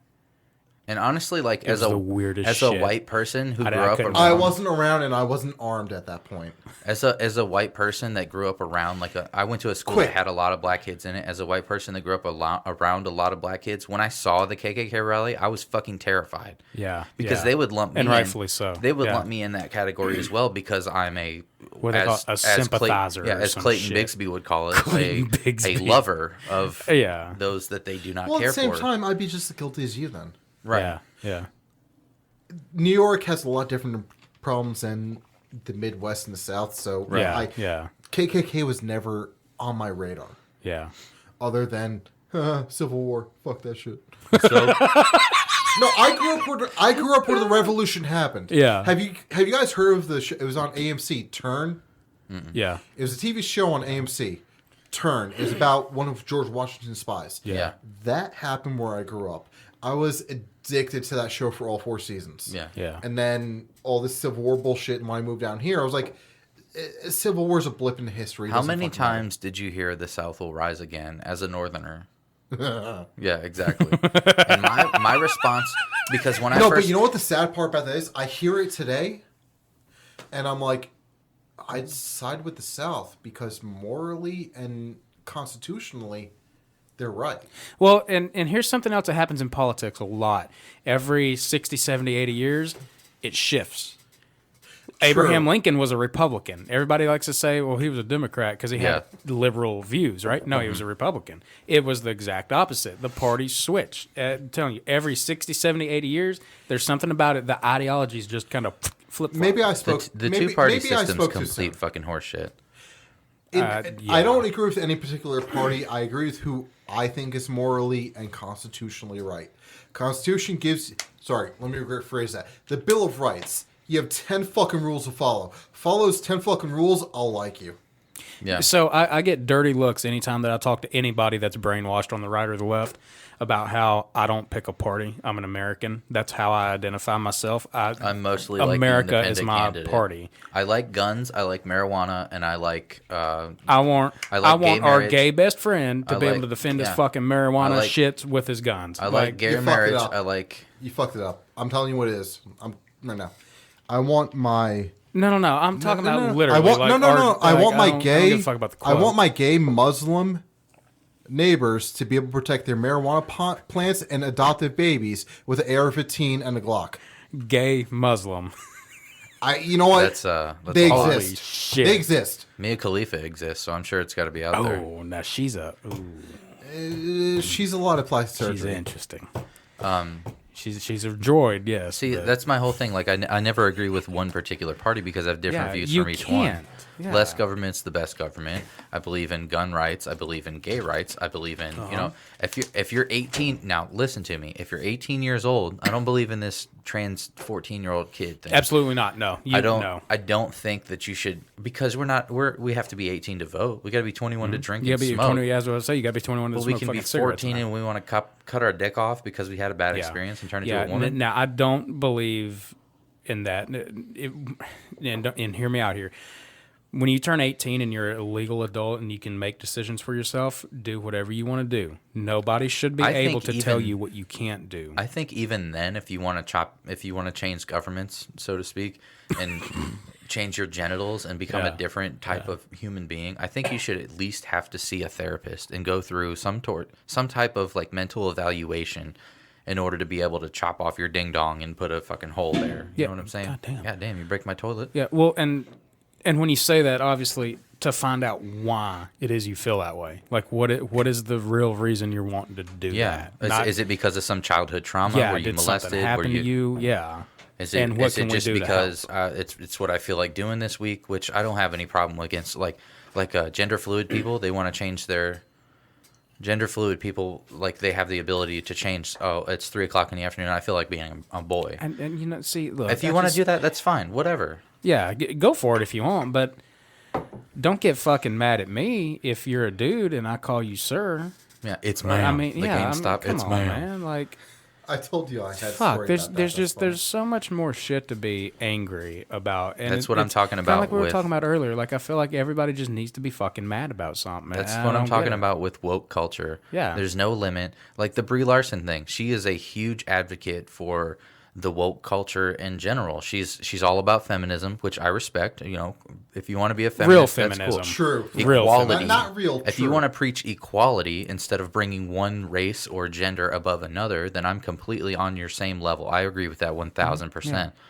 But these people are talking about Brie Larson. If she's really an advocate, she needs to step down. She's not woke enough, is what they're trying to say. If you're really an Well, what is advocate, woke? you need to step down from your $1 million Woke is job some and let bullshit. somebody who is of color do your job. Okay, Are you? so I'm listen, sorry. What? Here's the fucking thing. That's So, racism. That's not woke woke- culture. That's bullshit. Woke, from where I always came from, meant being wise, as in having wisdom, being enlightened. That's It what they're had using the nothing term to for. Do. Yeah, that makes no sense. That has nothing to do with wisdom. Making shit choices and coming up with foolish fucking things to do and say, that's not wisdom. And I feel really shitty about the way that I acted because there was times when like I would say there's one particular thing that sticks out in my brain where they were doing like a concert or something and I just yelled out, "Well, what the fuck?" like in the middle of the class, and he heard me. He's the teacher. He heard me and he's just like trying to reason with me, and I'm like just being a fucking asshole, and I'm like I hear that in my mind over and over some days. I do the same thing. You know, like sometimes when you think of something embarrassing and you're like, yes. Like I do wonder if a that lot. person still thinks about that. And they're like, "No, I don't know what the fuck you're talking about." I had been begged to play basketball games at Marshall County. The first year, I didn't play any basketball games. Yeah. And they said, okay, Fuck them basketball I'm going to games. stay here. I'll play the basketball games. And so I showed up, stayed after school with Dylan, and there were people above us throwing Skittles down the bell of the tuba. Yep. And I What think maybe the even trying to fuck? throw it down the bell of his tenor. Yeah. And, you know, I'm there just playing and directing, just trying to, it's a basketball pep game, trying to keep Yeah, it fun. yeah. And Dylan, I swear to God, man, I thought he was going to rip the bleachers off to get to this fucking kid. Like, Good. and I'm too small. He was like the same, you know. Yeah. In relation to me, he was the same size as Yeah. he Yeah. I was ready. is Yeah. now. And I'm just like, oh God, dude, don't do it. Don't do it. Don't do it. And he was going to, I thought really for real, you're going to, and of course part of me is like, kick their ass. I really wanted to see it There's because always that happening. Yeah. I'm not getting paid for it. He's not getting Right, paid for it. It's yeah. not our fucking basketball game. Right. You begged me to do this I'm forever. here because I get to spend time with my girlfriend because Yeah. her parents Yeah. hate me. And we got people throwing shit at us from the bleachers. Like, what kind of Yeah. hee-haw shit is this? Oh, shit. My senior year. And that was the last time. I was just like, we're not gonna play. We're not gonna play any more My basketball. senior games. year of the soccer team, we played Page at home, and Page ended up beating us 3-0. The Page games were always epic. It was a real wet kind of game. It had been raining for a few days, and it just happened to be sunny this day. But the field was just fucking awful. Yeah. But we ended up playing anyway. After the game, every single one of these fucking assholes, and I hope y'all are fans of this show. Fuck you. Suck my ass. They took off running across the field and did that bullshit you see in the pros where they just fucking like flatten out and slide across the field. Oh, The like fucking the whole home half of the field was nothing but a fucking pigsty. Fucking yeah. And so of course me and AJ Morrow stood up off the bench and was running after the whole fucking Page team, about to beat the shit out of everyone. because they were disrespect giving- my fucking house. Okay, yeah, Hell knocking no. divots in your field. Yeah. Oh, this wasn't no divot. This was a fucking crater. Man, oh God, it was horrible. Fucking horrible. That was the same year we had that big fight with Chapel Hill. Oh yeah, when people When were I got jumping over the I fence. got yellow ready. carded for keeping people from fighting. Like, Jesus Christ. And then I think in the, at the year after you graduated, I think you were, still that something was still going on, and you ended up at a band practice, and we talked, and it was just like, shit, man. I fell in love in high school, I think you're pretty pitiful, honestly. If by the time you're our age, you don't have somebody you really were in love with. yeah. Right. You've had a. I don't know that I'm going to be able to shitty talk life. to you, honestly, because Yeah. we just miss a big part of growing. Right, Yeah. exactly. And you know, that's about it. Yeah, Yeah. I was just like trying to like redeem myself because I was a fucking asshole. But moving on. I mean, honestly, I would rather see a young man or a young woman have to face their own emotions and how they feel about another person, Right. than to see them just not participate. Yeah. Or be in a situation where nobody wants to date them. Or be in a situation- I mean, market yourself. Yeah, I'm sure you guys know guys like this too. Not really had no girlfriends. You don't really even know if they lost their virginity, and they're 27 years old. And you can tell it. Yeah. You can tell that Yeah. like they've just not really dealt with people. Yeah. Speaking to that point, Gunnar Fuller has a child. Anyway, what were you saying? I don't know him. You're I gonna never have met to him. get that out of the. Yeah, he does. Gunnar Fuller. I've never met him. You probably wouldn't. Man. I will say this: his dad was the band booster president. Oh, his dad's the shit. Yes, I love that guy. Ronnie's the shit. I've never seen a man so exhausted. Like every time I talked to him, he'd be like, "I worked 9 hours, then I did this, and now I'm coming to cook hamburgers." And he have the look on his face of someone that just like Needs to sleep. If they just shut their eyelids just for 1 second, and we've all been, every single one been there. God, yeah. That would be it. That it was amazing that he could even throw sentences together because he had the look of not just being kind of tired or busy. It was exhaustion. So that was 10 years ago? It was 10 years ago. And he's still like that today. If I it- respect the fuck out of that man. So he's still the booster dude? I would guess he does something for the football team now. I think he's part of the quarterback club. What exactly is the quarterback club? Probably It's the same basically thing like as the band boosters.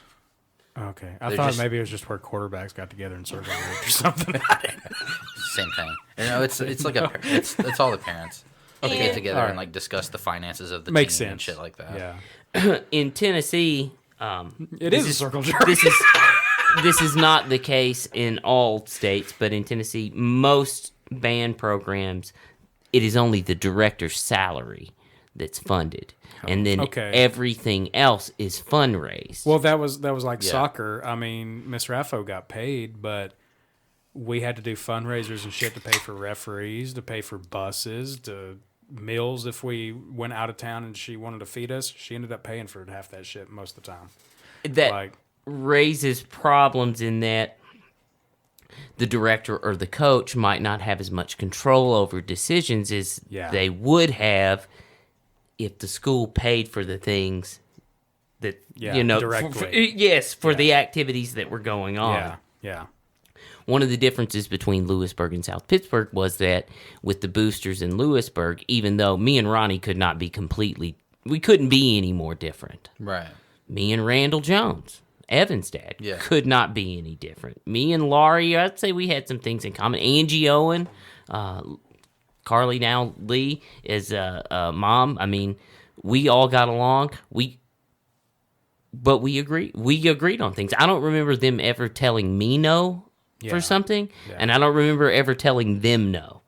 About something. If I wanted something, they paid for it. If they wanted something, I said, sure, go ahead. And they didn't even have to ask me, but the difference in that and South Pittsburgh, where I didn't have the relationship with the booster, I had no power. I mean, I had no decision making at all. They make they make the decisions. So- I'm just a figurehead. Yeah.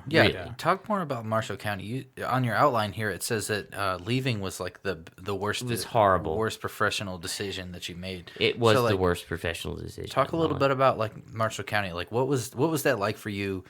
For us, it was like, holy shit, this guy went to Berkeley. We were like, because our last couple band directors were, I won't say they were pieces of shit necessarily. But I will. I went in the band and I'll say they're pieces of shit. They were within the top 5 worst people I've ever met. Yeah. So Yeah. Like, not even like teacher, like they were just bad people. You know how many times I heard "fuck Miss Gray" Yeah. from AJ? Or Mr. Anderson, who apparently was also charged with like pedophilia. He was fucking weird. Yeah, Really? The school that he went to after. Believe that. The school he went to after ours, he was charged and he was arrested and charged with some form of like sexual harassment or sexual misconduct with a minor. Oh, no. Well, okay, so I didn't get hired at the beginning of the year. I got hired in October. The school year had already started. Right after Miss Gray. Yeah, and what had happened was with horrible for us. Miss Gray was that teachers, even if they have a degree, they have to take a subject area test. Yeah. So, they have to be able to. Yeah. If somebody's degree is in, philosophy, but they want to teach government. You got to take a course or take a test. You got to go take a test in government, and then you're good to go. Yeah. Miss Gray's deal was she couldn't pass her test. Well, what was she? Surprise. Well, how the fuck was she a band director? If it's probably the college she went to, but I don't know her personally. I just know that she couldn't pass the test on 3 tries that I passed. In Jesus one, Christ. not being a music. My major was not music education. So what'd you major in? Professional music. Oh, okay. Yeah. So, but it was you sort knew of music. yeah, right. But it was sort of a blend between performing and education. Anyway, it took me 1 try to take the test. Yeah. Took her through it. Regardless, and so I get in October, and the show they had written for the kids was supposed to be some kind of patriotic show, and I couldn't make heads or tails of it. I mean, I really couldn't. Bro, it was so bad. I'm looking at the score. I'm looking at the march at the drill sheets. And so the first decision was really just to pare that down to like a 5-minute something instead of a 10-minute show. And without Dylan here carrying the melody, we would have been in bad trouble. I still remember every piece that I ever played on saxophone. I could probably pull it out and play it for you, but I cannot tell you what that fucking show was. The patriotic thing? Yeah. It was so that bad. It was so bad. I don't know what it was. I couldn't sing a line from it. I couldn't sing a bass line. I couldn't sing a melody. I don't know what it was. Before that, we played a Chuck Mangione show, if that tells you anything. Exactly. Feels so good. That Chuck Mangione there.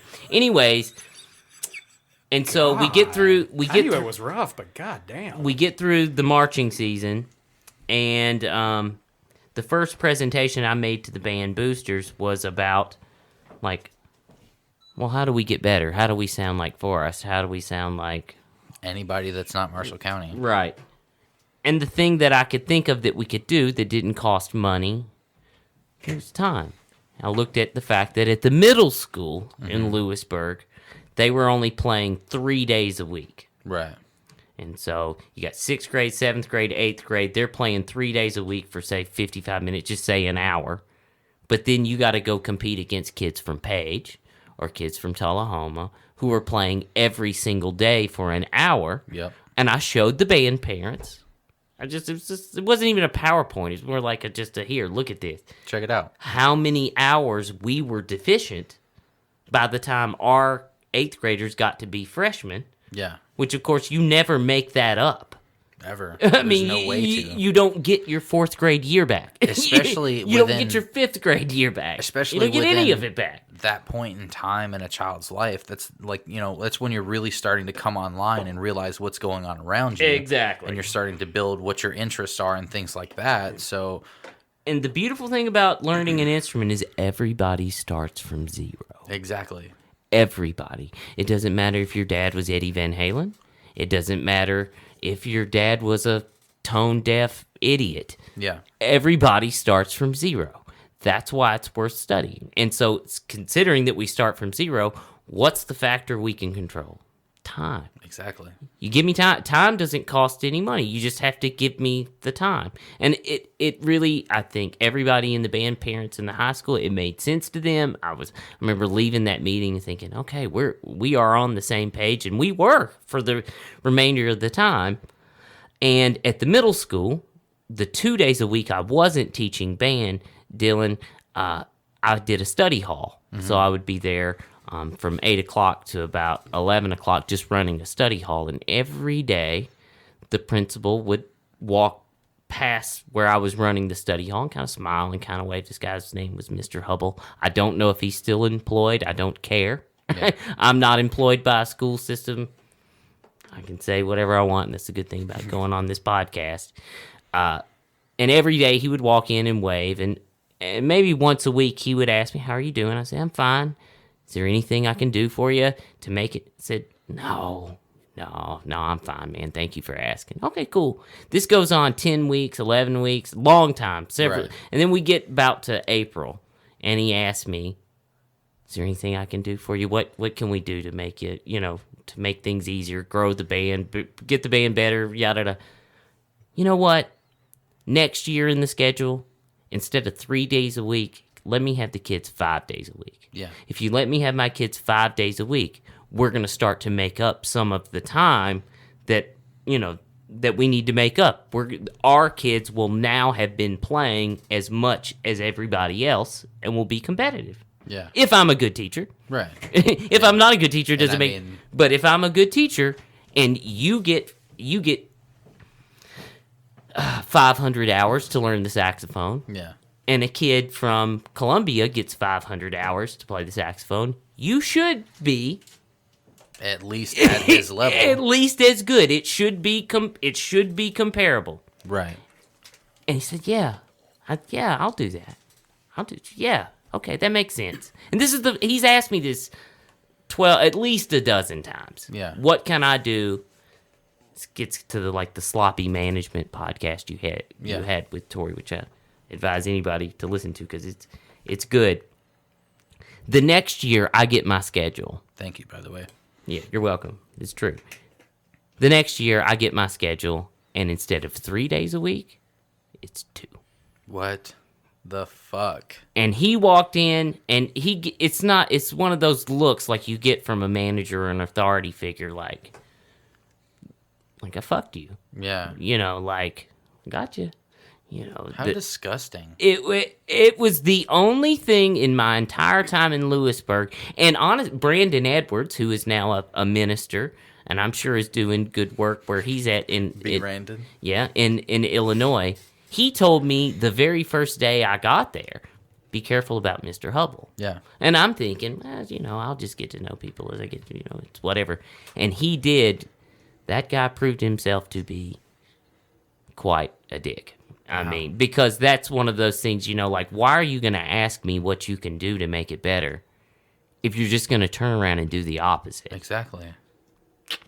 What a piece of shit. I never knew that story. That's yes. Because when I was in 7th grade and 8th grade, Marshall County Band played they played 5 days a week. It was a class. It was a credit you had to have to go on to high school. If you wanted to be competitive, that's what you have to do. But that's not why I left. I left because I got married. And my wife has a enmeshed family that lives around her, and it was an hour and a half drive, from there to here, and it was too long to drive. Jesus. But I thought driving every day for a fucking job, and then having to take on the extra responsibility of it's Tuesday, we're doing until 6 today. Yeah. Where was that at? This is here. Lewisburg. No. Where would you be living at? In Winchester. Okay, all right. Yeah, so driving from same place you're at now. Okay. In fact, when I got married, we got married in Las Vegas, and I told my wife, story. right? Yeah. I told her, well, obviously we got married. We're gonna live together. Yeah. But I was so scared about having to make that drive and losing my job, I went behind her back and signed a 6-month lease in Murfreesboro. So we were technically married, but I was still living. Our honeymoon was spent with her living in Winchester, me living in Murfreesboro. Yeah. And she was mad at me, and I thought in my head, well, if she's really that mad, we'll just annul it, and it'll be over with, and I'll keep... This will be it never fucking happened. Yeah. That's how dumb I was. 6 months runs out, she's not moving. My mom's still alive, my grandma's still alive. You got these familial situations where people won't fucking leave. It's crazy. Yeah. And so then I started the commute from Winchester to And like, however stressful your job is, if you have to drive a long way to get it, it will make it that much worse. Yeah. Because you're thinking about it the whole time you're driving there. And the whole way home, you're thinking, "What am I going to get up? Sucked. Yeah, what am I going to Can I get get away from this?" Yeah. Exactly. So that was the reason. That was the reason I left. And again, it was the biggest professional mistake I made in my life. Jacob Sorrells, who's the superintendent of Marshall County, he was awesome to me. Yeah. He was the principal of the high school at the time. He was wonderful. I know he loves music, supports music. Not gonna cut any. Not gonna like. He's a bro. Like no doubt about it. I have no problems. With him, but the guy at the middle school, it's just funny when somebody warns you the very first day you get there. A kid, a 16-year-old says, "Watch out for this guy. Watch out for this guy. He doesn't like the band." And then it turns out 14 months later, fucks you. You really don't like the fucking Sure enough. What was the funniest one that you've seen so far? I'm gonna say It for me. Oh, for sure. Because For sure. the kids talking shit the Well, whole the thing time. is they did that really well too. They did that. It didn't feel forced. It didn't Yep. feel like they wrote a script for kids who've never cussed before. Yep. So it was very natural. Like, "I'll fuck your mom," like very This natural. motherfucker's leaking hamburger helper. Yeah, That one, I had to pause the movie for that shit. it was really good. That shit was great. It wasn't scary by any means. I mean, there was like one or two jump Really? scares, but I didn't think it was scary. But I also don't have an aversion to clowns because Shout out to Sam. I don't get it. Shout out to Blaine. Sorry, you guys, I don't get it. I've never gotten that one. Fucking either. take me to the circus. I don't understand. I mean, I think it's kind of freaky that they can all fit in that car, but that's about it. They're underneath the car. I wonder what started the fear of clowns. Was it back in the 80s or 70s or whenever? No, it was probably before that. What started the fear of clowns? Was it? It definitely wasn't those people standing out there just standing there. You remember that? It was like 2-3 years ago. There's a No, bunch they of were people- trying to murder people. Yeah. Yeah. Like, this is why we carry guns, America. Anyway. We're not getting into that right now. Can we not? What was the scariest one that you've seen so far?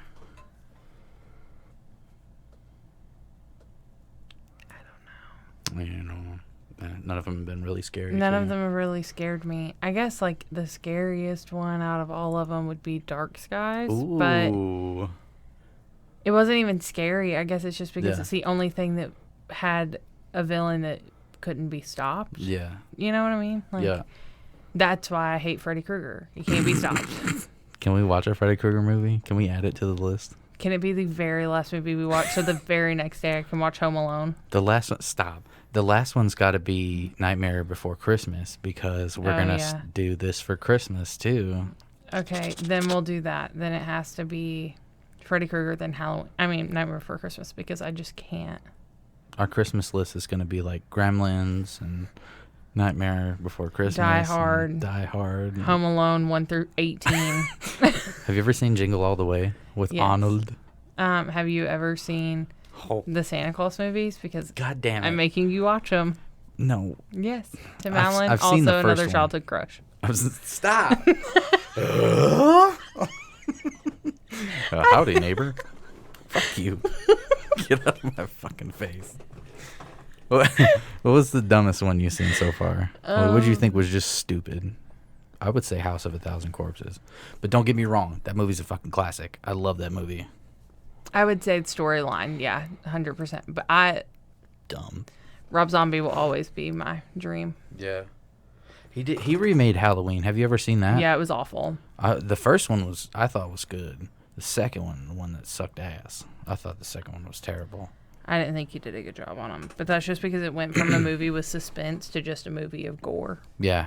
It just didn't do it for me. That's what I really liked about the newest Halloween because there was that one scene where it's like the camera is following him into people's houses, Mhm. and then that one where he gets up on the porch and you see his reflection in the window. Mhm. I'm like, oh, that's so fucking dope. Yeah. Like it was really well shot. It was very suspenseful because the whole time you're like, oh, there he is. Never mind. Oh shit!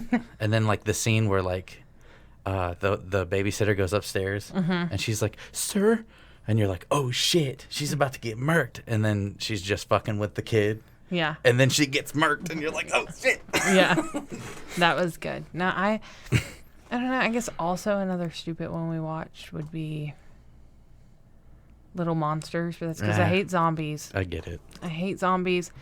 It was good. It was a good comedy. It was a comedy. That's what it was. It was not scary. It was a comedy. But I just hate fucking zombie movies. It's the one thing in the world that I know that if that ever happened, I'm killing myself.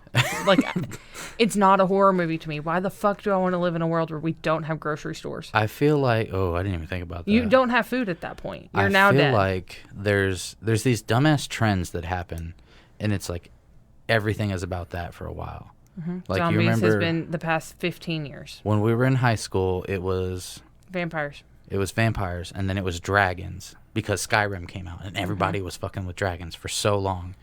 And then it flipped over to zombies at some point, and it's never changed. Like, I see people driving around town with a sticker on their vehicle that says Zombie Response Team. Like, all right, Carl, like, get the fuck out of here. You don't know dick about zombie response. What, are you going to shoot him with your fucking pellet gun? Sit down. I wish we'd go back to vampires because... No. Yes. True Blood. I've never seen it. Then don't talk shit. I was such a naysayer about vampires because I was like, no, I'm not doing that. I'm not getting on that trend. I was that guy. Okay, well, you're going to watch it and you're going to like it just like The Office. Here we go again. No, it's not going to work like that. The Office is different. No, True Blood is different. True Blood was actually really good. You said that about Twilight. I didn't say Twilight was good. That was Sam. Oh, fuck. Sips tea. Okay, love you, Sam. I was not a Twilight fan. I own the movies, but that was because someone else bought them for me. So the past what was yesterday? Sunday? Mm-hmm. Okay, we recorded that part of the episode with Ethan on Saturday. Some shit went down and we weren't able to finish. But then all day Sunday, and I'm not ashamed to admit it, we binge watched the first season. There's 2 episodes left, right? We're on episode 8. I think there's 1 episode left. Okay, there's 10 episodes. I don't know how many we watched. I'm pretty sure we watched 8 episodes, and they're an hour long. It's a pretty fucking good show. I recommend it to anybody that's into Stephen King. It takes a different approach than the movie The Mist. Have you've seen the movie The Mist, right? Mm-hmm. Spoiler alert. The fucking end to that movie, if you haven't seen, I don't even want to say anything. Don't say so anything because wild. The thing is most people haven't seen it. Yeah. If you guys can dig up The Mist, I'll Google it right now to see where you guys can find The Mist. I recommend that movie. The show was very well done. The storyline was different, but not too far off base. Mm-hmm. It was just modernized, and I really liked it. Ew. Apparently, it's on Hulu. On Amazon Prime. And on Amazon Prime. The movie itself is not on Netflix. The show is. It's also on YouTube. Where? The Mist full movie, Stephen King. It's based on a Stephen King novel, which if anybody here is a fan of Stephen King, fucking shout out to you because Stephen King is the man. But I definitely recommend the movie to anybody that's into huge plot twists, and M. Night Shyamalan can eat a dick. We're going to watch Signs soon. How do you feel about that? I liked Signs. I get goosebumps every time I see that little scene where the Mexican kids are having the party, and he goes, "It's behind," and then it walks across the screen. See, I love Alien. I love Alien everything. You're the one who's scared of aliens. That's the one genre of movies that gets me is fucking aliens. Just like a lot of people that are scared of clowns would be like, really? You're not afraid of fucking clowns, but you're afraid of aliens? Aliens aren't even real. Yes, they are. The FBI said so. CIA came out with them documents. What y'all got to say about that shit? And they're like, clowns have been real for 60 years. But I think I've become rigid with age to the point that scary movies don't get to me anymore. Yeah. The only one, and it probably wouldn't even bother me now. It just bothered me when I was a kid because you can ask anyone. Napaholic. What is that? I slept all the time. All I wanted to do was sleep. Oh, I thought you were saying it's a movie title. Yeah. My bad. No, all I did was sleep. So Freddy Krueger. Okay, but I was worse when I was a kid. How? I would be walking around the room playing, and then I'd just shut up. You find me just head leaning against the couch, out. I have narcolepsy. But I haven't napped in a while. You can't say I've napped in a while. Yeah, true. You just sleep 12 hours on a Sunday. Don't talk about me, okay? I don't want to get up because I don't want to wake him up. Knowing I hate first shift, I'll sleep all fucking day if I get the opportunity. Okay, well, I deserve the time off. I work all the time. Okay. Wow, you're going to call me out on not working. All right, cool. Appreciate that, bruh. Anyways, Freddy Krueger fucked me up. Yeah, I get it. He really messed with me because I sleep so much and I knew I couldn't get away from him. But that was the only one. And as an adult, it probably wouldn't bother me. Speaking of dreams, though, I just realized I haven't had a nightmare since we started doing this. What, the Halloween thing? Yeah. Yeah, it's because your body was craving terror. Body was like, do You some know spooky how, shit. It's you know October. how I'm like, oh, I haven't had a nightmare in a while because I make myself cry. That's what your body needed. I needed a release. I needed to get goosebumps from watching Dark Skies. Yeah, so you needed to be scared, just like I need a good cry. That's why I tried to put in an alien movie once a week, so that way I can try to keep myself in check. You know what I mean? Mhm. Like we watched Dark Skies.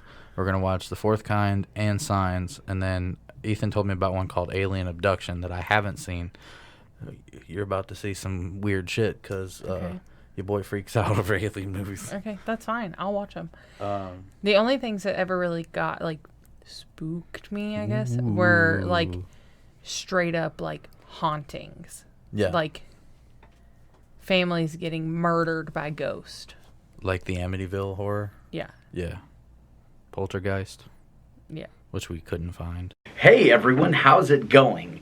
Thank you for watching. This episode is fuck. This episode is fucked. Hey everyone, how's it going? Thank you for watching. This episode of the podcast. Dude, I just saw you fucking smile and look at me, and I was like, nope. Don't make eye contact and don't look at the monitor on the camera. All right, let's try it again. Scoot over towards me a little bit so you're in the middle. Or we're hang on. Split the middle.